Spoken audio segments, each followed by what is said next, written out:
ಆಕಾಂಕ್ಷೆ ಈ ಒಂದು ಹೊಸ ರಾಷ್ಟ್ರೀಯ ಶಿಕ್ಷಣ ನೀತಿ ಜಾರಿ ಬಂದ ಮೇಲೆ ನಮ್ಮ ವಿಶ್ವವಿದ್ಯಾಲಯ ಕುಲಪತಿಗಳು ನಮ್ಮ ಮಹಾವಿದ್ಯಾಲಯ ಇರತಕ್ಕಂಥದ್ದು ಉತ್ತಮವಾಗಿದೆ. ಅವರಿಗೆ ನಮ್ಮ ತಂಡದ ಎಲ್ಲ ಪದಾಧಿಕಾರಿಗಳ ವತಿಯಿಂದ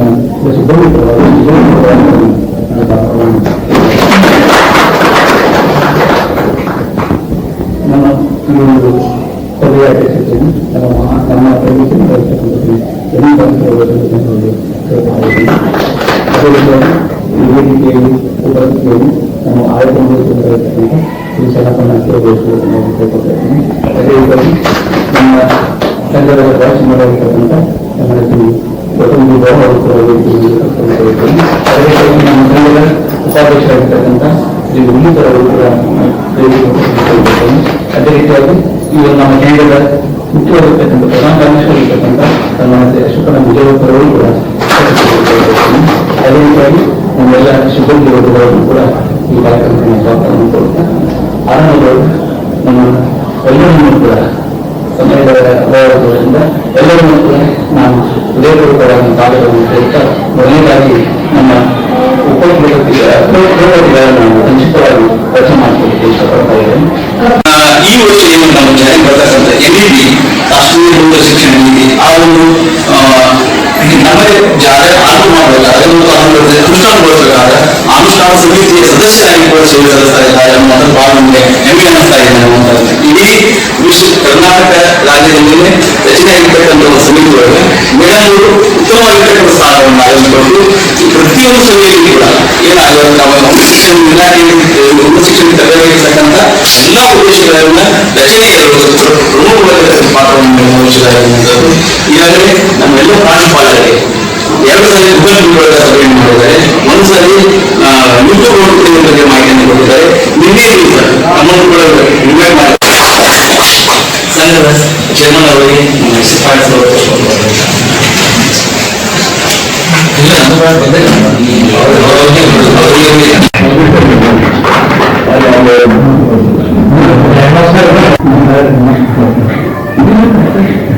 ಶಿರಿ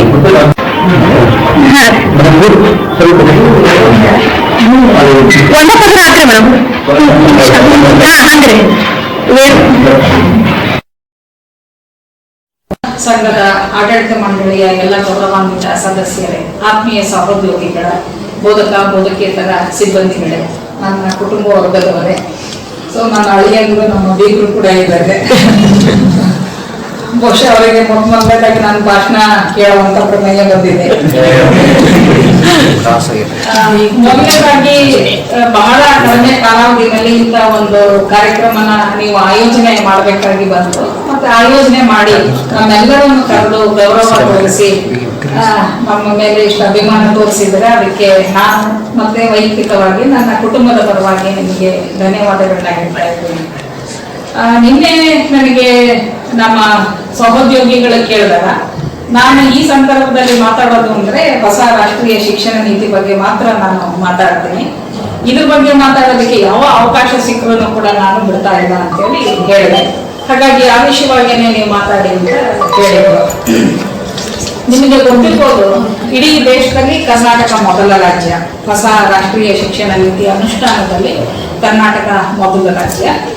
ಜೊತೆಗೆ ನಾವು 3.5 ದಶಕದಿಂದ ನಮ್ಮಲ್ಲಿ ಒಂದು ಹೊಸ ರಾಷ್ಟ್ರೀಯ ಶಿಕ್ಷಣ ನೀತಿಯಿಂದ ಇರಲಿಲ್ಲ. 35 ವರ್ಷಗಳ ನಂತರ ನಮಗೆ ಒಂದು ಹೊಸ ರಾಷ್ಟ್ರೀಯ ಶಿಕ್ಷಣ ನೀತಿ ಬಂದಿದೆ.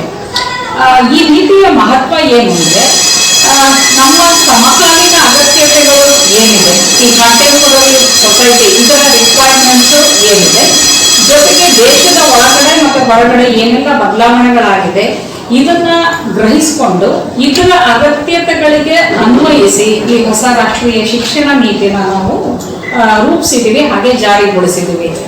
ಹಾಗಾದ್ರೆ ಏನು ಅಂತ ಪ್ರಶ್ನೆ ಉದ್ಭವ ಆಗ್ತದೆ. ಒಂದು, ಇವತ್ತಿನ ದಿನ ನಾವು ನಾಲೆಡ್ಜ್ ಸೊಸೈಟಿನಲ್ಲಿ ನಾವು ಇದ್ದೀವಿ. ಅಂದ್ರೆ ನಾಲೆಡ್ಜ್ ಇಕಾನಮಿ, ತಂತ್ರಜ್ಞಾನ ಆಧಾರಿತ ವ್ಯವಸ್ಥೆನಲ್ಲಿ ಇದ್ದೀವಿ. ಈ ತಂತ್ರಜ್ಞಾನ ಆಧಾರಿತ ವ್ಯವಸ್ಥೆ ಜೊತೆಗೆ ಜ್ಞಾನಾಧಾರಿತ ವ್ಯವಸ್ಥೆನೂ ಕೂಡ ಇದು ಆಗಿದೆ. ಹಾಗಾಗಿ ಇವತ್ತಿನ ದಿನದ ಸೊಸೈಟಿನಲ್ಲಿ ನಾವು ಯಾರೆಲ್ಲ ಇದ್ದೀವಿ, ನಮ್ಮನ್ನ ನಾಲೆಡ್ಜ್ ವರ್ಕರ್ಸ್ ಅಂತ ಕರೀತಾರೆ. ಹಾಗಾಗಿ ಇವತ್ತಿನ ಸೊಸೈಟಿಗೆ ನಮಗೆ ನಾಲೆಡ್ಜ್ ವರ್ಕರ್ಸ್ ಬೇಕಿದ್ದಾರೆ. ಈ ನಾಲೆಡ್ಜ್ ವರ್ಕರ್ಸ್ ನ ತಯಾರು ಮಾಡೋದು ನಮ್ಮ ಮುಖ್ಯ ಜವಾಬ್ದಾರಿ. ಇದನ್ನ ಹೇಗೆ ಮಾಡಬೇಕು? ಈ ನಾಲೆಡ್ಜ್ ವರ್ಕರ್ಸ್ ನ ತಯಾರು ಮಾಡೋದಕ್ಕೆ ನಮಗೆ ಒಂದು ಉತ್ತಮ ಶಿಕ್ಷಣ ನೀತಿ ಬೇಕಾಗ್ತದೆ, ಶೈಕ್ಷಣಿಕ ವ್ಯವಸ್ಥೆ ಬೇಕಾಗ್ತದೆ, ಹಾಗೆ ಜವಾಬ್ದಾರಿ ಇರುವಂತಹ ಶೈಕ್ಷಣಿಕ ಸಂಸ್ಥೆಗಳು ಕೂಡ ಬೇಕಾಗ್ತದೆ. ಹಾಗಾಗಿ ಇವತ್ತಿನ ಅಗತ್ಯತೆಗೆ ಅನುಗುಣವಾಗಿ ಒಂದು ಜ್ಞಾನಾಧಾರಿತ ವ್ಯವಸ್ಥೆ, ತಂತ್ರಜ್ಞಾನ ಆಧಾರಿತ ವ್ಯವಸ್ಥೆನಲ್ಲಿ ನಾವು ಪಾಲ್ಗೊಳ್ಳೋದಕ್ಕೆ, ನಾವು ಕೂಡ ಅಭಿವೃದ್ಧಿನಲ್ಲಿ ಪಾಲ್ಗೊಳ್ಳಬೇಕು. ಸೊ ಇದಕ್ಕೆ ನಮಗೆ ಜ್ಞಾನ ಬಹಳ ಮುಖ್ಯ ಆಗಿದೆ. ಹಾಗೆಯೇ ನಾವೆಲ್ಲರೂ ಗಮನಿಸಿರ್ಬೋದು, 2010ರಿಂದಲೂ ಕೂಡ ಸರ್ಕಾರ ದೇಶದಲ್ಲಿ ಉದ್ಯೋಗಾರ್ಹತೆ, ಉದ್ಯೋಗಾವಕಾಶಗಳು ಹಾಗೆ ಉದ್ಯಮಶೀಲತೆ ಇದನ್ನ ಹೆಚ್ಚು ಮಾಡೋದಕ್ಕೆ ಸಾಕಷ್ಟು ಕಾರ್ಯಕ್ರಮಗಳನ್ನ ಕೈಗೊಂಡಿದೆ. ಉದಾಹರಣೆಗೆ ಮೇಕ್ ಇನ್ ಇಂಡಿಯಾ ಇರ್ಬೋದು, ಸ್ಟಾರ್ಟ್ಅಪ್ ಇಂಡಿಯಾ ಇರ್ಬೋದು, ಡಿಜಿಟಲ್ ಇಂಡಿಯಾ ಇರ್ಬೋದು, ಸ್ಕಿಲ್ ಇಂಡಿಯಾ ಇರ್ಬೋದು. ಇತ್ತೀಚಿನವರೆಗೆ ಈಗ ನಾವು ಆತ್ಮನಿರ್ಭರ್ ಬಗ್ಗೆನೂ ಕೂಡ ಮಾತಾಡ್ತಾ ಇದ್ದೀವಿ, ಸೆಲ್ಫ್ ರಿಲಯಂಟ್ ಇಂಡಿಯಾ. ಈ ಎಲ್ಲ ಕಾರ್ಯಕ್ರಮಗಳನ್ನ ನೋಡಿದಾಗ ನಮಗೆ ಅರ್ಥ ಆಗುವಂತ ಅಂಶ ಏನಂದ್ರೆ, ಈ ಕಾರ್ಯಕ್ರಮಗಳು ನಮ್ಮ ಯುವ ಜನತೆಯ ಉದ್ಯೋಗಾರ್ಹತೆನ ಹೆಚ್ಚು ಮಾಡೋದಕ್ಕೆ ಹಾಗೆ ಅವರಿಗೆ ಒಂದು ಉದ್ಯಮಶೀಲತೆಯನ್ನು ಕೂಡ ಹೆಚ್ಚು ಮಾಡೋದಕ್ಕೆ ಎಲ್ಲ ಪ್ರಯತ್ನನ ಮಾಡ್ತಾ ಇದೆ. ಆದ್ರೆ ಈ ಕಾರ್ಯಕ್ರಮಗಳಲ್ಲಿ ನಮಗೆ ನಿರೀಕ್ಷಿತ ಯಶಸ್ಸು ಇಲ್ಲ. ಯಾಕೆಂದ್ರೆ ನಮಗೆ ಮಾನವ ಸಂಪನ್ಮೂಲ ಇದನ್ನ ಬಳಕೆ ಮಾಡ್ಕೊಳ್ಳೋದಕ್ಕೆ ತಯಾರಾಗಿಲ್ಲ. ಈಗ ಸ್ಕಿಲ್ ಬೇಕು, ನಾವು ಸ್ಕಿಲ್ ಕೊಟ್ಟಿಲ್ಲ ನಮ್ಮ ಶಿಕ್ಷಣದಲ್ಲಿ. ಸೊ ಎಂಟರ್ಪ್ರೆನ್ಯೂರಲ್ ಇನಿಷಿಯೇಟಿವ್ ಬೇಕು, ಸೊ ಅದನ್ನು ಕೂಡ ನಾವು ಕೊಟ್ಟಿಲ್ಲ. ಹಾಗಾಗಿ ಈ ಕಾರ್ಯಕ್ರಮಗಳ ಮಧ್ಯೆ ಜೊತೆಗೆ ನಮ್ಮ ಯುವ ಜನತೆಯ ಸಾಮರ್ಥ್ಯಗಳು, ಕೌಶಲ್ಯಗಳ ಮಧ್ಯೆ ಸಾಕಷ್ಟು ಅಂತರ ಇರೋದನ್ನ ನಾವು ಕಾಣ್ತೀವಿ. ಇದನ್ನೆಲ್ಲ ಗಮನಿಸಿ ಸರ್ಕಾರ ಇವತ್ತಿನ ಸಮಕಾಲೀನ ವ್ಯವಸ್ಥೆಗೆ ಏನು ತಂತ್ರಜ್ಞಾನದ ಅವಶ್ಯಕತೆ ಇದೆ, ಕೌಶಲ್ಯಗಳು ಬೇಕಿದೆ, ಸಾಮರ್ಥ್ಯಗಳು ಬೇಕಿದೆ, ಮತ್ತೆ ಯಾವ ತರದ ಜ್ಞಾನ ಬೇಕಿದೆ, ಇದನ್ನೆಲ್ಲ ಒದಗಿಸೋದಕ್ಕೆ ಒಂದು ಹೊಸ ರಾಷ್ಟ್ರೀಯ ಶಿಕ್ಷಣ ನೀತಿನ ಅವರು ರೂಪಿಸಿ ಅದನ್ನ ಅನುಷ್ಠಾನನೂ ಕೂಡ ಮಾಡಿದ್ದಾರೆ. ಇದು ಈ ನೀತಿಯ ಹಿನ್ನೆಲೆ. ಈ ಸಂದರ್ಭದಲ್ಲಿ ನಮ್ಮ ಮುಂದೆ ಉದ್ಭವ ಆಗುವಂತ ಪ್ರಶ್ನೆ ಏನಂದ್ರೆ, ಹಾಗಿದ್ರೆ ಈ ನೀತಿ ಹಿಂದಿನ ನೀತಿಗಿಂತ ಹೇಗೆ ಭಿನ್ನವಾಗ್ತದೆ, ಇದರ ವ್ಯತ್ಯಾಸಗಳು, ವಿಶಿಷ್ಟ ಅಂಶಗಳು ಏನಾದರೂ ಇದೆಯಾ ಅಂತ ಪ್ರಶ್ನೆ ಉದ್ಭವ ಆಗ್ತದೆ.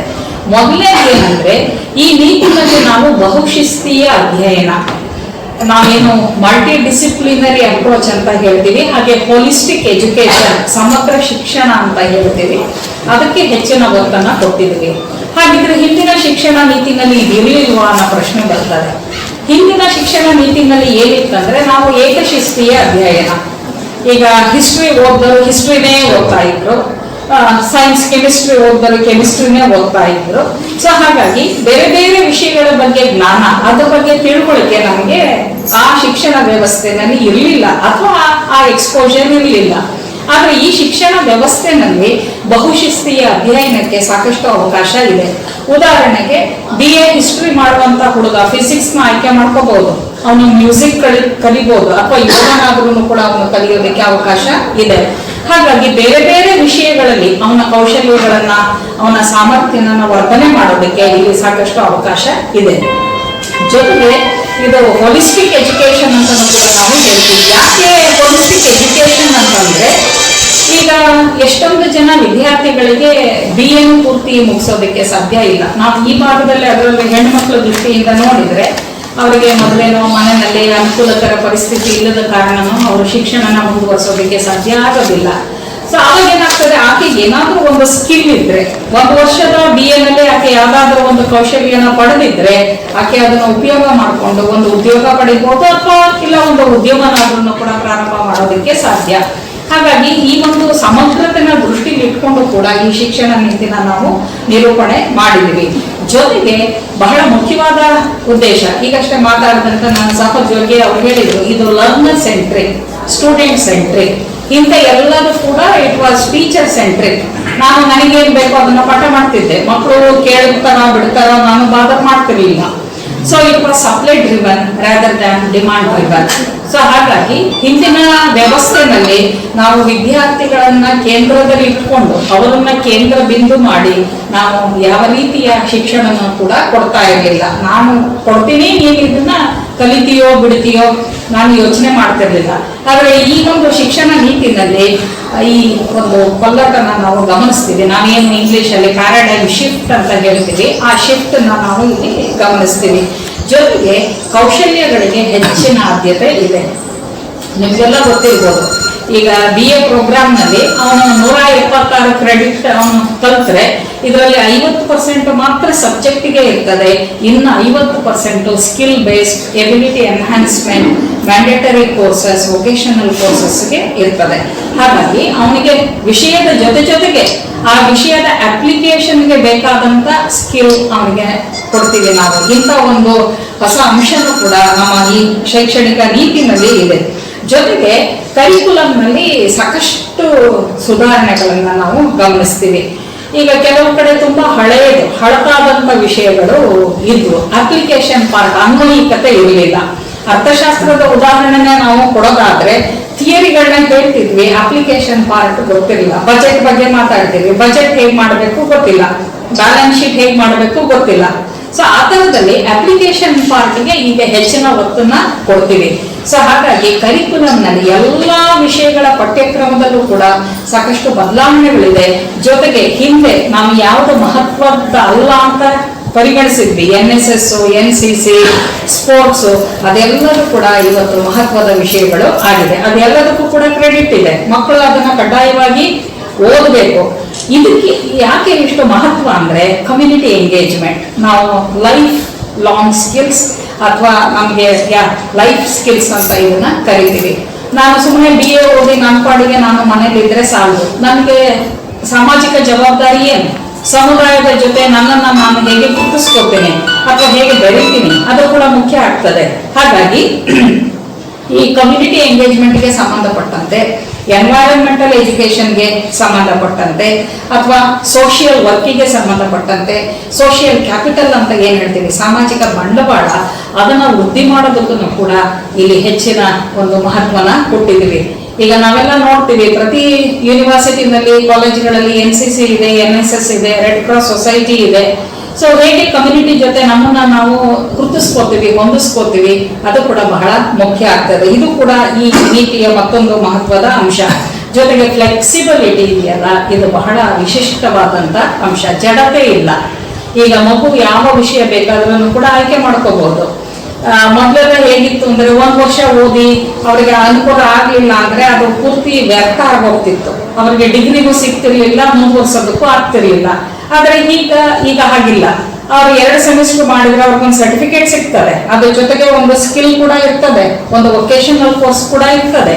2 ವರ್ಷ ಮಾಡಿದ್ರೆ ಅವರಿಗೆ ಡಿಪ್ಲೊಮಾ ಸರ್ಟಿಫಿಕೇಟ್ ಸಿಗ್ತದೆ, 3 ವರ್ಷ ಮಾಡಿದ್ರೆ ಡಿಗ್ರಿ ಸಿಗ್ತದೆ, 4 ವರ್ಷ ಮಾಡಿದ್ರೆ ಆನರ್ಸ್ ಸಿಗ್ತದೆ, ರಿಸರ್ಚ್ಗೆ ಬೇಕಿದ್ರು ಕೂಡ ಹೋಗ್ಬೋದು. ಹಾಗಾಗಿ ಈಗ ವಿದ್ಯಾರ್ಥಿ ಅಥವಾ ವಿದ್ಯಾರ್ಥಿನಿ ತನಗೆ ಬೇಕಾದ ವಿಷಯಗಳನ್ನ ಆಯ್ಕೆ ಮಾಡಿಕೊಂಡು, ಈಗ ಅನುಕೂಲ ಆಗ್ಲಿಲ್ಲ ಅಂದ್ರೆ ಎಕ್ಸಿಟ್ ಆಗ್ಬೋದು. 2 ಸೆಮಿಸ್ಟರ್ ಆದ್ಮೇಲೆ ಎಕ್ಸಿಟ್ ಆಗಿ ತನಗೆ ಮುಂದೆ ಬೇಕಾದಾಗ ಮುಂದಿನ ಅವರು 6 ಸೆಮಿಸ್ಟರ್ ಅಲ್ಲಿ ಅದಕ್ಕೆ ಅಡ್ಮಿಷನ್ ತಗೊಳೋದಕ್ಕೆ ಸಾಧ್ಯ ಇದೆ. ಹಾಗಾಗಿ ತುಂಬಾ ಫ್ಲೆಕ್ಸಿಬಿಲಿಟಿ ಇರೋದ್ರಿಂದ ಮಕ್ಕಳಿಗೆ ಅವ್ರಿಗೆ ಅನುಕೂಲ ಆಗೋ ರೀತಿನಲ್ಲಿ ಅನುಕೂಲ ಆಗುವಂತ ವಿಷಯಗಳನ್ನ ಅವರು ಆಯ್ಕೆ ಮಾಡಿಕೊಂಡು ಕಲಿಯೋದಕ್ಕೆ ಇಲ್ಲಿ ಸಾಕಷ್ಟು ಅವಕಾಶ ಇದೆ. ಜೊತೆಗೆ ನಾವೇನು ಕಾನ್ಸ್ಟಿಟ್ಯೂಷನ್ ಆಧಾರದಲ್ಲಿ ಮಾತಾಡ್ತಾ ಇದ್ವಿ, ಎಕ್ವಿಟಿ, ಎಕ್ಸೆಸ್, ಫ್ಲೆಕ್ಸಿಬಿಲಿಟಿ, ಇನ್ಕ್ಲೂಸಿವ್ನೆಸ್, ಅದೆಲ್ಲದನ್ನು ಕೂಡ ನಾವು ಇದರಲ್ಲಿ ನೋಡ್ತೀವಿ. ಎಲ್ಲರಿಗೂ ಕೂಡ ಸಮಾನ ಅವಕಾಶಗಳು ಇದೆ. ಜೊತೆಗೆ ನಾವು 2050ರ ಹೊತ್ತಿಗೆ ನಮ್ಮ ಗ್ರಾಸ್ ಎನ್ರೋಲ್ಮೆಂಟ್ ರೇಷಿಯೋನ ಹೈಯರ್ ಎಜುಕೇಶನ್ ನಲ್ಲಿ 50%ಗೆ ಹೆಚ್ಚು ಮಾಡಬೇಕಾಗಿದೆ. ಸೊ ಇದನ್ನ ಮಾಡೋದಕ್ಕೆ ಇದು ಬಹಳ ಅಗತ್ಯವಾದಂತ ಅಂಶ ಆಗಿದೆ. ಜೊತೆಗೆ ಆಪ್ಟಿಮಲ್ ಲರ್ನಿಂಗ್ ಎನ್ವೈರನ್ಮೆಂಟ್, ಈಗ ಮಗುಗೆ ಕಲಿಯೋದಕ್ಕೆ ಒಂದು ಪೂರಕವಾದ, ಅನುಕೂಲಕರವಾದ ಒಂದು ವಾತಾವರಣ ಇರಬೇಕಾಗ್ತದೆ. ಹೇಗೆ ಕಲಿಸ್ತೀವಿ ಅಂತ ಅನ್ನೋದು ಬಹಳ ಮುಖ್ಯ. ಟೀಚಿಂಗ್ ಮೆಥಡ್ಸ್, ಲರ್ನಿಂಗ್ ಮೆಥಡ್ಸ್, ಅದು ಕೂಡ ಬಹಳ ಮುಖ್ಯ ಆಗ್ತದೆ. ಹಾಗಾಗಿ ಅದಕ್ಕೆ ಅನುಕೂಲಕರವಾದಂತ ಎಷ್ಟು ಅಂಶನ ಅಥವಾ ಎಷ್ಟು ಪರ್ಸೆಂಟೇಜ್ನ ನಾವು ಕ್ಲಾಸ್ ರೂಮ್ ಅಲ್ಲಿ ಕಲಿಸ್ಬೇಕು, ಎಷ್ಟನ್ನ ಅವರಿಗೆ ಪ್ರಾಜೆಕ್ಟ್ ವರ್ಕೋ ಅಥವಾ ಫೀಲ್ಡ್ ಆಕ್ಟಿವಿಟಿನೋ ಅಥವಾ ಸೆಲ್ಫ್ ಲರ್ನಿಂಗೋ, ಟ್ಯುಟೋರಿಯಲ್ಸೋ ಯಾವ ತರದಲ್ಲಿ ಕಲಿಸ್ಬೇಕು ಅಂತ ಅನ್ನೋದನ್ನು ಕೂಡ ಪ್ರತಿ ಶಿಕ್ಷಕರು ಅದನ್ನ ನಿರ್ಧಾರ ಮಾಡೋದಕ್ಕೆ ಸಾಧ್ಯ. ಈಗ ಸ್ಪೋರ್ಟ್ಸ್ ಅಲ್ಲಿ ಆದ್ರೆ ಅವರು ಹೆಚ್ಚಿನ ಆಕ್ಟಿವಿಟಿ ಬೇಸ್ಡ್ ಅವರು ಟೀಚಿಂಗ್ ನ ಮಾಡಬಹುದು, ಮಕ್ಕಳನ್ನ ತೊಡಗಿಸ್ಕೋಬಹುದು. ಸೊ ಈ ರೀತಿಯಾಗಿ ಸೆಲ್ಫ್ ಲರ್ನಿಂಗ್ ಕೂಡ ಇರ್ತದೆ. ಜೊತೆಗೆ ಅವರಿಗೆ ಸಾಮರ್ಥ್ಯನೂ ಕೂಡ ವೃದ್ಧಿ ಆಗ್ತದೆ, ಕೌಶಲ್ಯನೂ ಕೂಡ ಹೆಚ್ಚಾಗ್ತದೆ. ಇಲ್ಲಿ ಲರ್ನಿಂಗ್ ಔಟ್ಕಮ್ಸ್ಗೆ ಇನ್ನಿಲ್ಲದ ಆದ್ಯತೆ ಇದೆ. ಇಷ್ಟು ದಿನ ನಾವು ಬಾದರ್ ಮಾಡಿರಲಿಲ್ಲ, ಕಲಿಸೋದಷ್ಟೇ, ಸಿಲೆಬಸ್ ಮುಗಿಸೋದಷ್ಟೇ. ಆದರೆ ಈ ನಿಟ್ಟಿನಲ್ಲಿ ಲರ್ನಿಂಗ್ ಔಟ್ಕಮ್ಸ್ ಬಗ್ಗೆ ನಾವು ಬಹಳ ಮಾತಾಡ್ತೀವಿ. ಏನ್ ಈ ಪೇಪರ್ ಅನ್ನ ನಾನು ಕಲಿಸಿದ್ರೆ ಇಕನಾಮಿಕ್ಸ್ ಅಲ್ಲಿ ನಾನು ಯಾವ ಒಂದು ಮೈಕ್ರೋ ಎಕನಾಮಿಕ್ಸ್, ಮ್ಯಾನೇಜರಿಯಲ್ ಎಕನಾಮಿಕ್ಸ್ ನಾನು ಕಲಿಸಿದ್ರೆ ಆ ಮಗುಗೆ ಏನು ಎಬಿಲಿಟಿ ಬಂತು, ಯಾವ ತರದ ಸ್ಕಿಲ್ ಬಂದಿದೆ ಅವನಿಗೆ, ಅಥವಾ ಅವನ ಎಂಪ್ಲಾಯಬಿಲಿಟಿ ಜಾಸ್ತಿ ಆಗಿದೆಯಾ, ಅಥವಾ ಅವನ ಕಮ್ಯುನಿಕೇಟಿವ್ ಸ್ಕಿಲ್ಸ್ ಜಾಸ್ತಿ ಆಗಿದೆಯಾ ಅಂತ ನಾವು ಅದನ್ನ ಅಸೆಸ್ ಮಾಡಿ ಅದನ್ನ ಹೇಳಬೇಕಾಗ್ತದೆ. ಹಾಗೇನೆ ಇಲ್ಲಿ ಅಸೆಸ್ಮೆಂಟ್ ಅಲ್ಲೂ ಕೂಡ ಸಾಕಷ್ಟು ಬದಲಾವಣೆಗಳಿದೆ. ಮುಂಚೆ ನಾವು ಸುಮ್ಮನೆ ಪರೀಕ್ಷೆ ಕೊನೆಗೆ ಒಂದು ಮಾರ್ಕ್ಸ್ ಅನ್ನ ಹಾಕಿ ಅಲ್ಟಿಮೇಟ್ ಅಸೆಸ್ಮೆಂಟ್ ಇತ್ತು. ಆ ಮಾರ್ಕ್ಸ್ ಆಧಾರದ ಮೇಲೆ ನಾವು ನಿರ್ಧಾರ ಮಾಡ್ತಿದ್ವಿ. ಆದ್ರೆ ಈಗ ಅದಿಲ್ಲ. ಅಸೆಸ್ಮೆಂಟ್ ಅಲ್ಲಿ ಈಗ 2 ವಿಧ ಇದೆ. ಒಂದು ಟ್ರಾನ್ಸ್ಫಾರ್ಮೇಟಿವ್ ಅಸೆಸ್ಮೆಂಟ್, ಇನ್ನೊಂದು ಸಮೇಟಿವ್ ಅಸೆಸ್ಮೆಂಟ್ ಅಂತ. ಈ ಟ್ರಾನ್ಸ್ಫಾರ್ಮೇಟಿವ್ ಅಸೆಸ್ಮೆಂಟ್ ಏನಿದೆ ಇದು ಕೋರ್ಸ್ ಉದ್ದಕ್ಕೂ ಕೂಡ ಇರ್ತದೆ. ನಾವೇನು ಇಂಟರ್ನಲ್ ಅಸೆಸ್ಮೆಂಟ್ ಅಂತ ಹೇಳ್ತೀವಿ, ಈಗ ಒಂದು ಟೆಸ್ಟ್ ಅನ್ನ ಮಾಡ್ತೀವಿ. ಟೆಸ್ಟ್ ಅಲ್ಲಿ ಮಗು ಚೆನ್ನಾಗಿ ಮಾಡಿಲ್ಲ ಅಂದ್ರೆ ಕರೆದು ನೀನು ಸುಧಾರಿಸ್ಕೋಬೇಕಪ್ಪ ಅಂತ ಹೇಳ್ತೀವಿ. ಆ ನಂತರ ಅವನಿಗೆ ಮುಂದಿನ ಟೆಸ್ಟ್ ಅಲ್ಲಿ ಚೆನ್ನಾಗಿ ಮಾಡೋದಕ್ಕೆ ಅವಕಾಶನೂ ಕೂಡ ಮಾಡ್ತೀವಿ. ಹಾಗೆ ಅವನಿಗೆ ಒಂದು ಎನೇಬಲ್ ಕೂಡ ಮಾಡ್ತೀವಿ. ಈ ಸಮೇಟಿವ್ ಅಸೆಸ್ಮೆಂಟ್ ಮಾತ್ರ ಕೊನೆಗೆ ಇರ್ತದೆ. ಸೊ ಹಾಗಾಗಿ ಅವನಿಗೆ ಈ ಟ್ರಾನ್ಸ್ಫಾರ್ಮೇಟಿವ್ ಅಸೆಸ್ಮೆಂಟ್ ಅಲ್ಲಿ ಪ್ರತಿ ವಿದ್ಯಾರ್ಥಿ ಅಥವಾ ವಿದ್ಯಾರ್ಥಿನಿಯ ಲೋಪದೋಷಗಳು ಏನಿದೆ, ಅವರ ಸಾಮರ್ಥ್ಯಗಳು ಹೇಗೆ ವೃದ್ಧಿ ಆಗ್ತಾ ಇದೆ ಅದನ್ನ ಗಮನಿಸಿ ಯಾವ ತರದ ಲರ್ನಿಂಗ್ ಮೆಥಡ್ಸ್ ಬೇಕು, ಟೀಚಿಂಗ್ ಮೆಥಡ್ಸ್ ಬೇಕು, ಕ್ಲಾಸ್ ರೂಮ್ ಟೀಚಿಂಗ್ ನ ಹೇಗೆ ರೀಓರಿಯೆಂಟ್ ಮಾಡಬೇಕು, ಅದೆಲ್ಲದನ್ನು ಕೂಡ ನಾವು ವಿಚಾರ ಮಾಡೋದಕ್ಕೆ ಸಾಧ್ಯ. ಹಾಗಾಗಿ ಈ ಒಂದು ಹೊಸ ರಾಷ್ಟ್ರೀಯ ಶಿಕ್ಷಣ ನೀತಿನಲ್ಲಿ ಲರ್ನಿಂಗ್ ಮೆಥಡ್ಸ್ಗೆ, ಟೀಚಿಂಗ್ ಮೆಥಡ್ಸ್ಗೆ ಬಹಳ ಒತ್ತಿದೆ. ಹಾಗಾಗಿ ನಮಗೆ ಟೀಚರ್ಸ್ಗೆ ಹೆಚ್ಚಿನ ಜವಾಬ್ದಾರಿ ಇದೆ. ಇದ್ರ ಜೊತೆಗೆ ಇಷ್ಟು ದಿನನೂ ಕೂಡ ಕಾಲೇಜ್ಗಳು ಮತ್ತೆ ಯೂನಿವರ್ಸಿಟಿಗಳು ಒಂದು ಪ್ಯಾಸಿವ್ ರೋಲ್, ತುಂಬಾ ಅಷ್ಟೊಂದು ಏನೋ ಸಕ್ರಿಯವಾಗಿ ಇದರಲ್ಲಿ ಪಾಲ್ಗೊಳ್ತಾ ಇರಲಿಲ್ಲ. ಅಡ್ಮಿಷನ್ ಮಾಡ್ಕೋತಿದ್ವಿ, ಪಾಠ ಮಾಡ್ತಿದ್ವಿ, ಪರೀಕ್ಷೆ ಮಾಡಿ ರಿಸಲ್ಟ್ ಕೊಟ್ಟು ಕಳಿಸ್ತಾ ಇದ್ವಿ. ನಮ್ಗೇನು ಹೆಚ್ಚಿನ ಜವಾಬ್ದಾರಿ ಇರಲಿಲ್ಲ. ಅವನಿಗೆ ಉದ್ಯೋಗ ಸಿಗ್ಲಿಲ್ವಾ, ಅವನು ಸೆಟ್ಲ್ ಆದ್ನ, ಏನು ನಮ್ಮ ಜವಾಬ್ದಾರಿ ಇರಲಿಲ್ಲ. ಆದರೆ ಈ ಶಿಕ್ಷಣ ನೀತಿನಲ್ಲಿ ಈ ಹೈಯರ್ ಎಜುಕೇಶನ್ ಇನ್ಸ್ಟಿಟ್ಯೂಷನ್ಸ್ ಹೊಣೆಗಾರಿಕೆನೂ ಕೂಡ ಅವರನ್ನು ಕೂಡ ಬಾಧ್ಯಸ್ಥರನ್ನಾಗಿ ಮಾಡಿದ್ದಾರೆ. ಏನು ಹಾಗಿದ್ರೆ ಅವರ ಅಕೌಂಟಬಿಲಿಟಿ ಏನು? How are we going to fix their accountability? This question also arises. ಒಂದು, ಅವರು ಕಮ್ಯುನಿಟಿ ಎಂಗೇಜ್ಮೆಂಟ್ಗೆ ಹೆಚ್ಚಿನ ಆದ್ಯತೆನ ಕೊಡಬೇಕು. ಜೊತೆಗೆ ಪ್ರೋಗ್ರಾಮ್ ಔಟ್ಕಮ್ಸ್, ಕೋರ್ಸ್ ಔಟ್ಕಮ್, ಮತ್ತೆ ಇದೆಲ್ಲನೂ ಏನು UG PG ಇದ್ರ ಬಗ್ಗೆ ನಾವು ಮಾತಾಡ್ತೀವಿ. ಇದು ಪ್ರತಿಯೊಂದರ ಫಲಶ್ರುತಿನ ಹೇಳಿ ಮತ್ತೆ ಅವನ ಎಂಪ್ಲಾಯಬಿಲಿಟಿನ ಹೆಚ್ಚು ಮಾಡೋದಕ್ಕೆ ಇಂಟರ್ನ್ಶಿಪ್, ಬೇರೆ ಬೇರೆ ತರದ ಕಾರ್ಯಕ್ರಮಗಳನ್ನು ಅವರು ಮಾಡಬೇಕಾಗ್ತದೆ. ಇದನ್ನ ಮಾಡೋದಕ್ಕೆ ಅವರಿಗೆ ಆಂತರಿಕವಾಗಿ ಏನಾದ್ರೂ ತೊಡಕುಗಳಿದ್ರೆ, ಇಲ್ಲ ನಮ್ಗೆ ಗವರ್ಮೆಂಟ್ ಕೌನ್ಸಿಲ್ ಅಲ್ಲಿ ಅನುಕೂಲ ಇಲ್ಲ, ನಾವು ಹೇಳ್ತೀವಿ ನಮಗೆ ಸೆನೆಟ್ ಅಲ್ಲೋ, ಸಿಂಡಿಕೇಟ್ ಅಲ್ಲೋ, ಅಕಾಡೆಮಿಕ್ ಕೌನ್ಸಿಲ್ ಅಲ್ಲೋ ನಮ್ಗೆ ಅನುಕೂಲ ಇಲ್ಲ ಅಂದ್ರೆ ನಾವು ಇಲ್ಲಿ ಬೇಕಾದ ಅನುಕೂಲಗಳನ್ನ ಮಾಡಿಕೊಂಡು ರಿಸ್ಟ್ರಕ್ಚರಿಂಗ್ ಮಾಡಿ ಹೈಯರ್ ಎಜುಕೇಶನ್ ಇನ್ಸ್ಟಿಟ್ಯೂಷನ್ಸ್ ನಾವು ಈ ತರದಲ್ಲಿ ತಯಾರು ಮಾಡಬೇಕಾಗಿದೆ. ಇದನ್ನೆಲ್ಲ ಮಾಡೋದಕ್ಕೆ ನಮಗೆ ಮತ್ತೊಂದು ಮಹತ್ವದ ಅಂಶ ಅಂದ್ರೆ ಡಿಜಿಟಲ್ ಎಂಪವರ್ಮೆಂಟ್. ಯಾಕೆಂದ್ರೆ ಟೆಕ್ನಾಲಜಿನ ನಾವು ಬ್ಲೆಂಡ್ ಮಾಡ್ತಾ ಇದ್ದೀವಿ. ಈಗ ಬ್ಲೆಂಡೆಡ್ ಲರ್ನಿಂಗ್ ಇದೆ. 40% ಮಗು ಆನ್ಲೈನ್ ನಲ್ಲಿ ಕಲಿಯೋದಕ್ಕೆ ಅವಕಾಶ ಇದೆ. ಸರಿಯಾಗಿ ಪಾಠ ಮಾಡದೇ ಇದ್ರೆ ಮಗು ಆನ್ಲೈನ್ ಕೋರ್ಸ್ಗಳನ್ನ ಆಪ್ಟ್ ಮಾಡ್ಬೋದು. ನಾವು BOIS ಅಲ್ಲಿ ಅಪ್ರೂವ್ ಮಾಡಿದ್ರೆ ಆ ಕೋರ್ಸನ್ನ ಆಯ್ಕೆ ಮಾಡ್ಕೊಂಡು ಹೋಗ್ಬೋದು. ಅಥವಾ ಈ ಕಾಲೇಜಲ್ಲಿ ಚೆನ್ನಾಗಿಲ್ಲ ಅಂದ್ರೆ ಮತ್ತೊಂದು ಕಾಲೇಜ್ಗೆ ಹೋಗ್ಬೋದು. ಅಥವಾ ಈ ಯೂನಿವರ್ಸಿಟಿ ಚೆನ್ನಾಗಿಲ್ಲ ಅಂದ್ರೆ ಬೇರೆ ಕಡೆನೂ ಕೂಡ ಅವರು ಮೈಗ್ರೇಟ್ ಆಗೋದಕ್ಕೆ ಅವಕಾಶ ಇದೆ.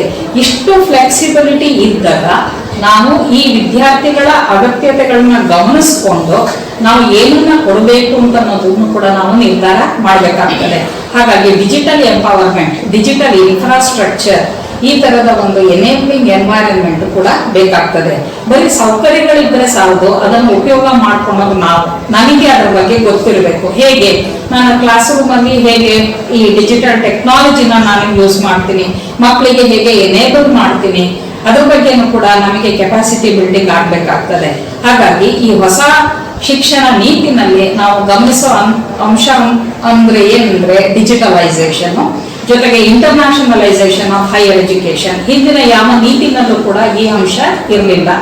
ಈ ಇಂಟರ್ನ್ಯಾಷನಲೈಸೇಷನ್ ಆಫ್ ಹೈಯರ್ ಎಜುಕೇಶನ್ ಆದಾಗ ಬೇರೆ ದೇಶಗಳಿಂದಲೂ ಕೂಡ ಇಲ್ಲಿಗೆ ಮಕ್ಕಳು ಬರಬಹುದು. ನಮ್ಮಲ್ಲಿ ಇಂಡಿಯಾದಕ್ಕೆ ಇರುವಂತ ಒಂದು ಅನುಕೂಲ ಏನಂದ್ರೆ ನಮಗೆ 2050 ಕೂಡ ನಮಗೆ ಡೆಮೋಗ್ರಫಿಕ್ ಡಿವಿಡೆಂಟ್ ಇದೆ. ಯುವಜನತೆಯ ಪಾಲು ಜಾಸ್ತಿ ಇದೆ. 50 ಕೂಡ ಅವರು ಅಭಿವೃದ್ಧಿನಲ್ಲಿ ಸಕ್ರಿಯವಾಗಿ ಪಾಲ್ಗೊಳ್ಳೋದಕ್ಕೆ ಸಾಧ್ಯ. ಹಾಗಾಗಿ ಈ ಆಧಾರದಲ್ಲಿ ಇವರಿಗೆ ಇಂಥ ಶಿಕ್ಷಣ, ಇಂಥ ಕೌಶಲ್ಯ, ಇಂಥ ಸಾಮರ್ಥ್ಯಗಳನ್ನ ಕೊಟ್ರೆ ಖಂಡಿತ ಇಂಡಿಯಾ ಒಂದು ನಾಲೆಡ್ಜ್ ಹಬ್ ಆಗ್ತದೆ. ಆ ಮೂಲಕ ಗ್ಲೋಬಲ್ ಇಕಾನಮಿನಲ್ಲಿ ನಾವು ಬಹಳ ಸ್ಪರ್ಧಾತ್ಮಕವಾಗಿ ಪಾಲ್ಗೊಳ್ಳೋದಕ್ಕೆ ಸಾಧ್ಯ ಆಗ್ತದೆ. ಹಾಗಾಗಿ ಈ ನೀತಿನ ನೋಡಿದಾಗ ಹಲವಾರು ಬಹಳ ವಿಶಿಷ್ಟವಾದಂತಹ ಅಂಶಗಳು ನಮಗೆ ಕಂಡು ಬರ್ತದೆ. ನಮ್ಗೆಲ್ಲ ಗೊತ್ತಿದೆ, ಯಾವುದೇ ನೀತಿಯ ಯಶಸ್ಸಿಗೆ ಅನುಷ್ಠಾನ ಬಹಳ ಮುಖ್ಯ. ನೀತಿ ಚೆನ್ನಾಗಿದೆ, ಪೇಪರ್ ಅಲ್ಲಿ ನೋಡಿದಾಗ ಎಲ್ಲರಿಗೂ ಕೂಡ ಚೆನ್ನಾಗಿದೆ ಅಂತ ಅನ್ನಿಸ್ತದೆ. ಆದ್ರೆ ಇದರ ಯಶಸ್ಸು ಇದು ನಿರ್ಧಾರ ಆಗಲು ಅದನ್ನ ನಾವು ಹೇಗೆ ಅನುಷ್ಠಾನ ಮಾಡ್ತೀವಿ ಅಂತ ಅನ್ನೋ ಅಂಶದ ಮೇಲೆ. ಈ ಅನುಷ್ಠಾನ ಯಾರು ಮಾಡಬೇಕು? ವಿಶ್ವವಿದ್ಯಾನಿಲಯಗಳ ಜವಾಬ್ದಾರಿ ಬಹಳ ದೊಡ್ಡದು. ಸೊ ಸರ್ಕಾರ ಆದೇಶಗಳನ್ನ ಮಾಡ್ತದೆ, ಮೀಟಿಂಗ್ಗಳನ್ನ ಮಾಡ್ತದೆ, ನೀವು ಇದನ್ನ ಮಾಡಿ ಅಂತ ಹೇಳ್ತಾರೆ, ಮಾಡೆಲ್ಗಳನ್ನ ಕೊಡ್ತಾರೆ, ಸಮಿತಿಗಳನ್ನ ಮಾಡ್ತಾರೆ. ಕೊನೆಗೆ ಕಟ್ಟ ಕೊನೆಗೆ ನಮಗೆ ಇದು ಒಂದು ಜವಾಬ್ದಾರಿ ಏನಂದ್ರೆ ವಿಶ್ವವಿದ್ಯಾನಿಲಯಗಳು, ಆ ಮೂಲಕ ಮಹಾವಿದ್ಯಾಲಯಗಳು ಇದನ್ನ ಅನುಷ್ಠಾನಗೊಳಿಸಬೇಕಾಗ್ತದೆ. ಈ ಅನುಷ್ಠಾನ ಒಂದು ಸಿಂಗಲ್ ಸ್ಟೇಜ್ ಪ್ರೋಸೆಸ್ ಅಥವಾ ಇದರಲ್ಲಿ ಸ್ಟೇಜಸ್ ಕೂಡ ಇದೆಯಾ ಅನ್ನೋ ಪ್ರಶ್ನೆನೂ ಕೂಡ ಇದೆ. ಇದರಲ್ಲಿ ಹಲವಾರು ಸ್ಟೇಜಸ್ ಇದೆ. ನಾನು ಅರ್ಥಶಾಸ್ತ್ರದ ವಿದ್ಯಾರ್ಥಿನಿಯಾಗಿ ನಾನು ಗಮನಿಸುವಂಥದ್ದು ಏನು ಅಂದ್ರೆ, ಮೊದಲನೇದು ಆ ನೀತಿಯ ಸರಿಯಾದ ಗ್ರಹಿಕೆ, understanding the policy is very very important. How it is different from the earlier policy and what are the implications of these differences and how to contemplate these differences, ಇದು ಬಹಳ ಮುಖ್ಯ ಆಗ್ತದೆ. ಸೊ ಹಾಗಾಗಿ ಈ ನೀತಿಯ ಸರಿಯಾದ ಗ್ರಹಿಕೆ ನಾನಷ್ಟೇ ಅಲ್ಲ, ನನ್ನ ಜೊತೆ ಕೆಲಸ ಮಾಡೋ ಎಲ್ಲರಿಗೂ ಕೂಡ ಇದರ ಸರಿಯಾದ ಗ್ರಹಿಕೆ ಮತ್ತೆ ಅವರನ್ನ ಇದರಲ್ಲಿ ತೊಡಗಿಸ್ಕೊಳೋದು ಅದು ಬಹಳ ಮುಖ್ಯ ಆಗ್ತದೆ. ಅದರ ಜೊತೆಗೇನೆ ಇಲ್ಲಿ ನಾವು ತಿಳ್ಕೋಬೇಕಾಗಿರುವಂತಹದ್ದು ಏನು ಅಂದ್ರೆ, ಇದನ್ನ ಯಾವ ತರದ ಒಂದು ಸ್ಟ್ರಾಟಜಿಗಳ ಮುಖಾಂತರ ನಾವು ಮಾಡಬಹುದು. ಇದಕ್ಕೆ ಕಾರ್ಯನೀತಿಗಳು ಬೇಕಾಗ್ತದ. ಈ ಕಾರ್ಯನೀತಿಗಳನ್ನ ನಾವು ಹೇಗೆ ರೂಪಿಸ್ಕೋಬೇಕು? ಈಗ ನಾವು ಕಾರ್ಯನೀತಿಗಳನ್ನ ರೂಪಿಸ್ಕೋಬೇಕು ಅಂತಾದಾಗ ನಮಗೆ ಖಂಡಿತವಾಗಿ ಪ್ಲಾನಿಂಗ್ ಬೇಕಾಗ್ತದೆ. ಪ್ಲಾನಿಂಗ್ ಇಲ್ಲದೆ ನೀವು ಸ್ಟ್ರಾಟಜೀಸ್ ಮಾಡೋದಕ್ಕೆ ಸಾಧ್ಯ ಇಲ್ಲ. ಸೊ ಯಾವ ರೀತಿಯಲ್ಲಿ ನಾವು ಮಲ್ಟಿ ಡಿಸಿಪ್ಲಿನರಿ ಅಪ್ರೋಚ್ ಅಲ್ಲಿ ಹೋಗ್ಬೋದು? How we can give equal emphasis to art, science, commerce or whatever it may be. So ಆ ಥರದಲ್ಲಿ ನಾವು ನೋಡಿದಾಗ ಇಲ್ಲಿ ಪ್ಲಾನಿಂಗ್ ಬಹಳ ಬೇಕಾಗ್ತದೆ. ಸೊ ಪ್ಲಾನಿಂಗ್ ವಿದ್ಯಾರ್ಥಿಗಳ ದೃಷ್ಟಿಯಿಂದನೂ ಬೇಕು, ಫ್ಯಾಕಲ್ಟಿಯ ದೃಷ್ಟಿಯಿಂದನೂ ಬೇಕು, ಸಂಸ್ಥೆಯ ದೃಷ್ಟಿಯಿಂದನೂ ಕೂಡ ಬೇಕು. ಈಗ ನಾವು ಯೂನಿವರ್ಸಿಟಿ ಆಫೀಸರ್ಸ್ ಆಗಿ ನಾವು ಗವರ್ನೆನ್ಸ್ ರೆಗ್ಯುಲೇಷನ್ ಮೇಲೆ ಹೆಚ್ಚಿಗೆ ನೋಡ್ತೀವಿ, ನೀವು ಅಕಾಡೆಮಿಕ್ ಕಾಂಪೋನೆಂಟ್ಸ್ ಮೇಲೆ ನೋಡ್ತಿರ್ತೀರಾ, ಇನ್ನು ಟೀಚರ್ಸ್ ಅವರು ಸ್ಟೂಡೆಂಟ್ಸ್ ದೃಷ್ಟಿಯಿಂದ ನೋಡ್ತಾ ಇರ್ತಾರೆ. ಸೊ ಹಾಗಾಗಿ ನಾವು ನಮ್ಮ ಹಂತದಲ್ಲಿ ಯೋಚನೆ ಮಾಡಿದಾಗ ಯಾವ್ಯಾವ ರೀತಿಯಲ್ಲಿ ನಾವು ಇದಕ್ಕೆ ಪ್ಲಾನ್ ಮಾಡಬೇಕು, ಹೇಗೆ ಈ ಪ್ಲಾನ್ ಅನ್ನ ಎಕ್ಸಿಕ್ಯೂಟ್ ಮಾಡಬೇಕು, ಅದು ಬಹಳ ಮುಖ್ಯ ಆಗ್ತದೆ. ಹಾಗಾಗಿ ಈ ನೀತಿನ ಅನುಷ್ಠಾನಗೊಳಿಸೋದಕ್ಕೆ ನೀವು ಗಮನಿಸಿರ್ಬೋದು, ಹೈಯರ್ ಎಜುಕೇಶನ್ ಕೌನ್ಸಿಲ್ನವರು ಸತತವಾಗಿ ಮೀಟಿಂಗ್ಗಳನ್ನ ಮಾಡ್ತಾರೆ, ವಾರದಲ್ಲಿ 1-2. ಯಾಕೆ ಮಾಡ್ತಾರೆ ಅಂದ್ರೆ ಅವರು ಪ್ಲಾನ್ ಮಾಡ್ಕೊಳೋದಕ್ಕೆ ಹೇಗೆ ಮುಂದುವರಿಬೇಕು, ಯಾರನ್ನ ಜೊತೆಗೆ ಕರ್ಕೊಂಡು ಹೋಗ್ಬೇಕು, ಸೊ ಹೇಗೆ ಇದನ್ನ ಅನುಷ್ಠಾನಗೊಳಿಸ್ಬೇಕು, ಯಾರಿಗೆ ಜವಾಬ್ದಾರಿನ ಫಿಕ್ಸ್ ಮಾಡಬೇಕು, ಈ ಎಲ್ಲ ಪ್ರಶ್ನೆಗಳು ಇರೋದ್ರಿಂದ ಪ್ಲಾನಿಂಗ್ ಬೇಕಾಗ್ತದೆ.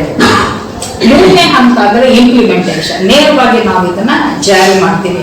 ಸೊ ಈ ಇಂಪ್ಲಿಮೆಂಟೇಷನ್ ಮಾಡುವಾಗ ನಾವು ಜವಾಬ್ದಾರಿಗಳನ್ನ, ನಮ್ಮ ಪಾತ್ರನ ನಿರ್ಧಾರ ಮಾಡಬೇಕಾಗ್ತದೆ. ನನ್ನ ಪಾತ್ರ ಏನು, ಈಗ ಮಹಾವಿದ್ಯಾಲಯಗಳ ಪಾತ್ರ ಏನು, ಪ್ರಾಂಶುಪಾಲರ ಪಾತ್ರ ಏನು, ಟೀಚರ್ಸ್ ಪಾತ್ರ ಏನು, ನಾನ್ ಟೀಚಿಂಗ್ ಅವರ ಪಾತ್ರ ಏನು, ಇದನ್ನ ಜವಾಬ್ದಾರಿಗಳನ್ನ ಹಂಚಿದ್ರೆ ಮುಗಿಲಿಲ್ಲ.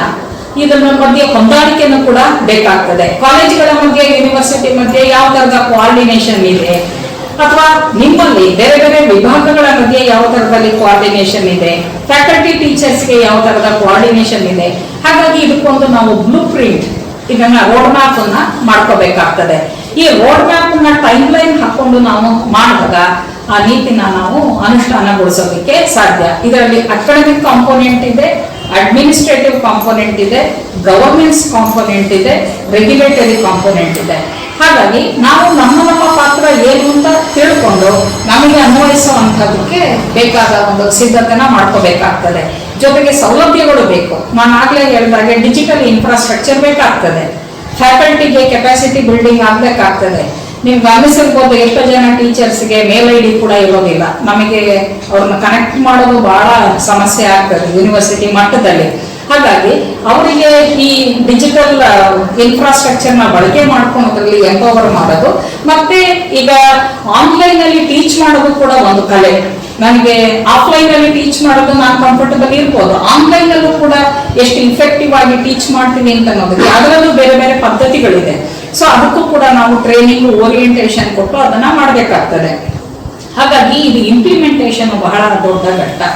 ನಾಲ್ಕನೇದು ಏನು ಅಂದ್ರೆ ಮಾನಿಟರಿಂಗ್ ಅಂಡ್ ಇವ್ಯಾಲ್ಯೂಯೇಷನ್. ಇದು ಸರಿಯಾಗಿ ನಡೀತಾ ಇದೆಯಾ, ಈ ನೀತಿಗಳ ಆಶಯದ ಅನ್ವಯ ಜಾರಿ ಆಗ್ತಾ ಇದೆಯಾ, ಎಲ್ಲಿ ಏನಾದ್ರೂ ಓರೆಕೋರೆಗಳಿದೆಯಾ, ಲೋಪದೋಷಗಳಿದೆಯಾ, ಎಲ್ಲಿ ಸರಿಪಡಿಸ್ಬೇಕು, ಯಾರ ಪಾತ್ರನ ಜಾಸ್ತಿ ಮಾಡಬೇಕು, ಯಾವ ವೀಕ್ನೆಸ್ನ ನಾವು ಕವರಪ್ ಮಾಡಬೇಕು, ಈ ತರದ ಪ್ರಶ್ನೆಗಳು ಕೂಡ ಇದರಲ್ಲಿ ಇದೆ.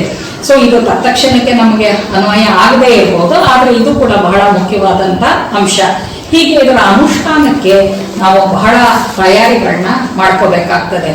ಈ ಅನುಷ್ಠಾನದ ಬಗ್ಗೆ ಮಾತಾಡಿದಾಗ ಇದು ಚಾಲೆಂಜಸ್ ಬಗ್ಗೆ ಹೇಳದೇ ಇದ್ರೆ ಚರ್ಚೆ ಅಪೂರ್ಣ ಆಗ್ತದೆ. ಯಾಕೆಂದ್ರೆ ಸಾಕಷ್ಟು ಸವಾಲುಗಳಿದೆ. 3.5 ದಶಕಗಳು ಒಂದು ವ್ಯವಸ್ಥೆಗೆ ಹೊಂದ್ಕೊಂಡ್ಬಿಟ್ಟಿದ್ದೀವಿ. ಆ ವ್ಯವಸ್ಥೆಯಿಂದ ಈ ವ್ಯವಸ್ಥೆಗೆ ಬದಲಾವಣೆ, ಈ ಚೇಂಜಸ್ ಏನಾಗಬೇಕಾಗಿದೆ, ಇದು ಬಹಳ ಒಂದು ದೊಡ್ಡ ಚಾಲೆಂಜು. ಹಾಗಾಗಿ ನಮ್ಮನ್ನ ನಾವು ಮಾನಸಿಕವಾಗಿ ಸಿದ್ಧ ಮಾಡ್ಕೊಳ್ಳೋವಂಥದ್ದು, ಹಳೆಯದನ್ನ ಬಿಟ್ಟು ಹೊಸದನ್ನ ಒಪ್ಕೊಳ್ಳೋವಂಥದ್ದು, ಈ ಒಪ್ಕೊಳ್ಳೋದ್ರ ಬಗ್ಗೆ ಒಂದಷ್ಟು ನಮ್ಮ ಜವಾಬ್ದಾರಿಗಳನ್ನು ಕೂಡ ನಿರ್ವಹಿಸುವಂಥದ್ದು ಒಂದು ದೊಡ್ಡ ಸವಾಲು ಆಗ್ತದೆ. ವೈಯಕ್ತಿಕವಾಗಿ ನಾವು ಒಬ್ರು ಇಬ್ರು ಬದಲಾವಣೆ ಆಗಬಹುದು, ಆದರೆ ಸಾಂಸ್ಥಿಕವಾಗಿ ಒಂದು ಸಂಸ್ಥೆಯಾಗಿ ಹೇಗೆ ನಾವು ಬದಲಾವಣೆನ ಮಾಡ್ತೀವಿ ಅಂತ ಅನ್ನೋದು ಬಹಳ ಮುಖ್ಯ ಆಗ್ತದೆ. ಹಾಗಾಗಿ ಇದರಲ್ಲಿ ಮಾನಸಿಕ ತಯಾರಿ ಮತ್ತೆ ಹೊಸದನ್ನ ಒಂದು ಅಕ್ಸೆಪ್ಟ್ ಮಾಡೋದು, ಸ್ವೀಕಾರ ಮಾಡುವಂಥದ್ದು ಬಹಳ ಮುಖ್ಯವಾದಂತ ಒಂದು ಚಾಲೆಂಜ್ ಆಗ್ತದೆ. ಇದರ ಜೊತೆಗೆ ನಮಗೆ ಮತ್ತೊಂದು ಮುಖ್ಯವಾದಂತ ಚಾಲೆಂಜ್ ಏನಂತಂದ್ರೆ ರೀಇಮ್ಯಾಜಿನಿಂಗ್ ಅವರ್ ಕಾಲೇಜಸ್ ಅಂಡ್ ಯೂನಿವರ್ಸಿಟೀಸ್. ಇಷ್ಟು ದಿನ ನಮ್ದು ಏನಿಲ್ಲ, ಸುಮ್ಮನೆ ಪ್ಯಾಸಿವ್ ರೋಲ್, ಅಡ್ಮಿಷನ್ ಮಾಡು, ಪರೀಕ್ಷೆ ಮಾಡು, ಕ್ಲಾಸ್ ಮಾಡು, ಇಷ್ಟು ಮಾಡ್ತಾ ಇದ್ವಿ. ಈಗ ಅಕೌಂಟಬಿಲಿಟಿ ಇದೆ, ನಮ್ಗೆ ಜವಾಬ್ದಾರಿ ಇದೆ. We are responsible higher education institutions. So ಹಾಗಾಗಿ ಹೇಗೆ ನಾವು ನಮ್ಮನ್ನ ಪುನರ್ ಸ್ಥಾಪನೆ ಮಾಡ್ತೀವಿ, ಹೇಗೆ ನಮ್ಮನ್ನ ನಾವು ಮರು ನಿರೂಪಣೆ ಮಾಡ್ಕೋತೀವಿ ಈ ಒಂದು ಹೊಸ ವ್ಯವಸ್ಥೆನಲ್ಲಿ, ಅದು ಕೂಡ ಬಹಳ ಮುಖ್ಯ ಆಗ್ತದೆ. ಹಾಗಾಗಿ ನಾವು ನಮ್ಮ ವಿಷನ್ನು, ಮಿಷನ್ನು, ನಮ್ಮ ಗೋಲ್ಸು ಏನಿದೆ ಇದನ್ನೆಲ್ಲನೂ ಕೂಡ ನಾವು ರೀಕನ್ಸಿಡರ್ ಮಾಡಬೇಕಾಗ್ತದೆ, ಇದನ್ನ ನಾವು ಮರುಸ್ಥಾಪನೆ ಮಾಡಬೇಕಾಗ್ತದೆ. ಹಾಗಾಗಿ reimagining the higher education institutions, it is also very very important. ಮೂರನೇ ಚಾಲೆಂಜ್ ಏನಂದ್ರೆ ಪೆಡಗಾಜಿಕಲ್ ಚೇಂಜಸ್. ಟೀಚರ್ಸ್ ನಾವು ಬದಲಾಗಬೇಕು. ಗೊತ್ತಿರ್ಬೋದು ನಿಮ್ಗೆಲ್ಲರೂ 20-25 ವರ್ಷದ ಪುಸ್ತಕಗಳನ್ನ ಇಟ್ಕೊಂಡು ಪಾಠ ಮಾಡ್ತಾರೆ, ಹೊಸದನ್ನು ಓದೋದಿಲ್ಲ. ಕೆಲವುಗಳ ಅನುಭವ ಬಂದಿರ್ಬೋದು, BOS ಮೀಟಿಂಗ್ಗಳಲ್ಲಿ ಒಂದು ಹೊಸ ಕಾನ್ಸೆಪ್ಟ್ ಹಾಕೋದ್ರೂ ಕೂಡ ಒಪ್ಪೋದಿಲ್ಲ, ಬೇಡ ಇದಕ್ಕೆ ಪುಸ್ತಕ ಇರೋದಿಲ್ಲ, ಕನ್ನಡ ಮೀಡಿಯಂ ಅಲ್ಲಿಲ್ಲ, ಮಕ್ಕಳು ಕಲಿಯೋದಿಲ್ಲ, ಗ್ರಾಮೀಣ ಪ್ರದೇಶದಲ್ಲಿ ಸಮಸ್ಯೆ, ಈ ಥರದನ್ನೇ ಹೇಳ್ತಾರೆ. ಸೊ ಹಾಗಿದ್ದಾಗ ಇದು ಪೂರ್ತಿ ಬದಲಾದ ವ್ಯವಸ್ಥೆನಲ್ಲಿ, ಈ ಬದಲಾದ ರೀತಿನಲ್ಲಿ ಮಕ್ಕಳಿಗೆ ಕಲಿಸೋದು ಮತ್ತೆ ಆ ಕಲಿಕಾ ವಿಧಾನಗಳ ಫಲಶ್ರುತಿನ ಸರಿಯಾಗಿ ಗ್ರಹಿಸೋದು ಬಹಳ ಮುಖ್ಯ ಆಗ್ತದೆ. ಹಾಗಾಗಿ ಪೆಡಗಾಜಿಕಲ್ ಚೇಂಜಸ್ ದೊಡ್ಡ ನಮಗೆ ಒಂದು ಸವಾಲು. ಹಾಗಾಗಿ ನಾವು ಟೀಚರ್ಸು ಗೇರಪ್ ಆಗಬೇಕಾಗಿದೆ. ನಾವು ಇದನ್ನ ಗುರುತಿಸ್ಕೊಂಡು ಹೇಗೆ ಈ ಹೊಸ ವ್ಯವಸ್ಥೆನಲ್ಲಿ ಮಕ್ಕಳನ್ನ ತಯಾರು ಮಾಡ್ತೀವಿ ಅಂತ ಅನ್ನೋದು ಬಹಳ ಮುಖ್ಯ ಆಗ್ತದೆ. ಜೊತೆಗೆ ಇನ್ನೊಂದು ಏನಂತಂದ್ರೆ ಟ್ರೈನಿಂಗ್ ದ ಎಜುಕೇಟರ್ಸ್. ಸತತವಾಗಿ ಟೀಚರ್ಸ್ಗೆ ಇಲ್ಲಿ ಟ್ರೈನಿಂಗ್ ಬೇಕಾಗ್ತದೆ. ಇದಕ್ಕೆ ಪ್ರೈವೇಟ್ ಕಾಲೇಜ್ ಆದರೆ ಮ್ಯಾನೇಜ್ಮೆಂಟ್, ಸರ್ಕಾರಿ ಕಾಲೇಜ್ ಆದರೆ ಅಲ್ಲಿಯ ವ್ಯವಸ್ಥೆ, ವಿಶ್ವವಿದ್ಯಾನಿಲಯಗಳು ಅವ್ರಿಗೆ ಅವಕಾಶ ಮಾಡಿ ಕೊಡಬೇಕಾಗ್ತದೆ. ಮೊದಲನೇ ವರ್ಷದಲ್ಲಿ ಖಂಡಿತ ಎಲ್ಲರಿಗೂ ಹೆಚ್ಚಿನ ಒಂದು ಜವಾಬ್ದಾರಿ ಇರ್ತದೆ.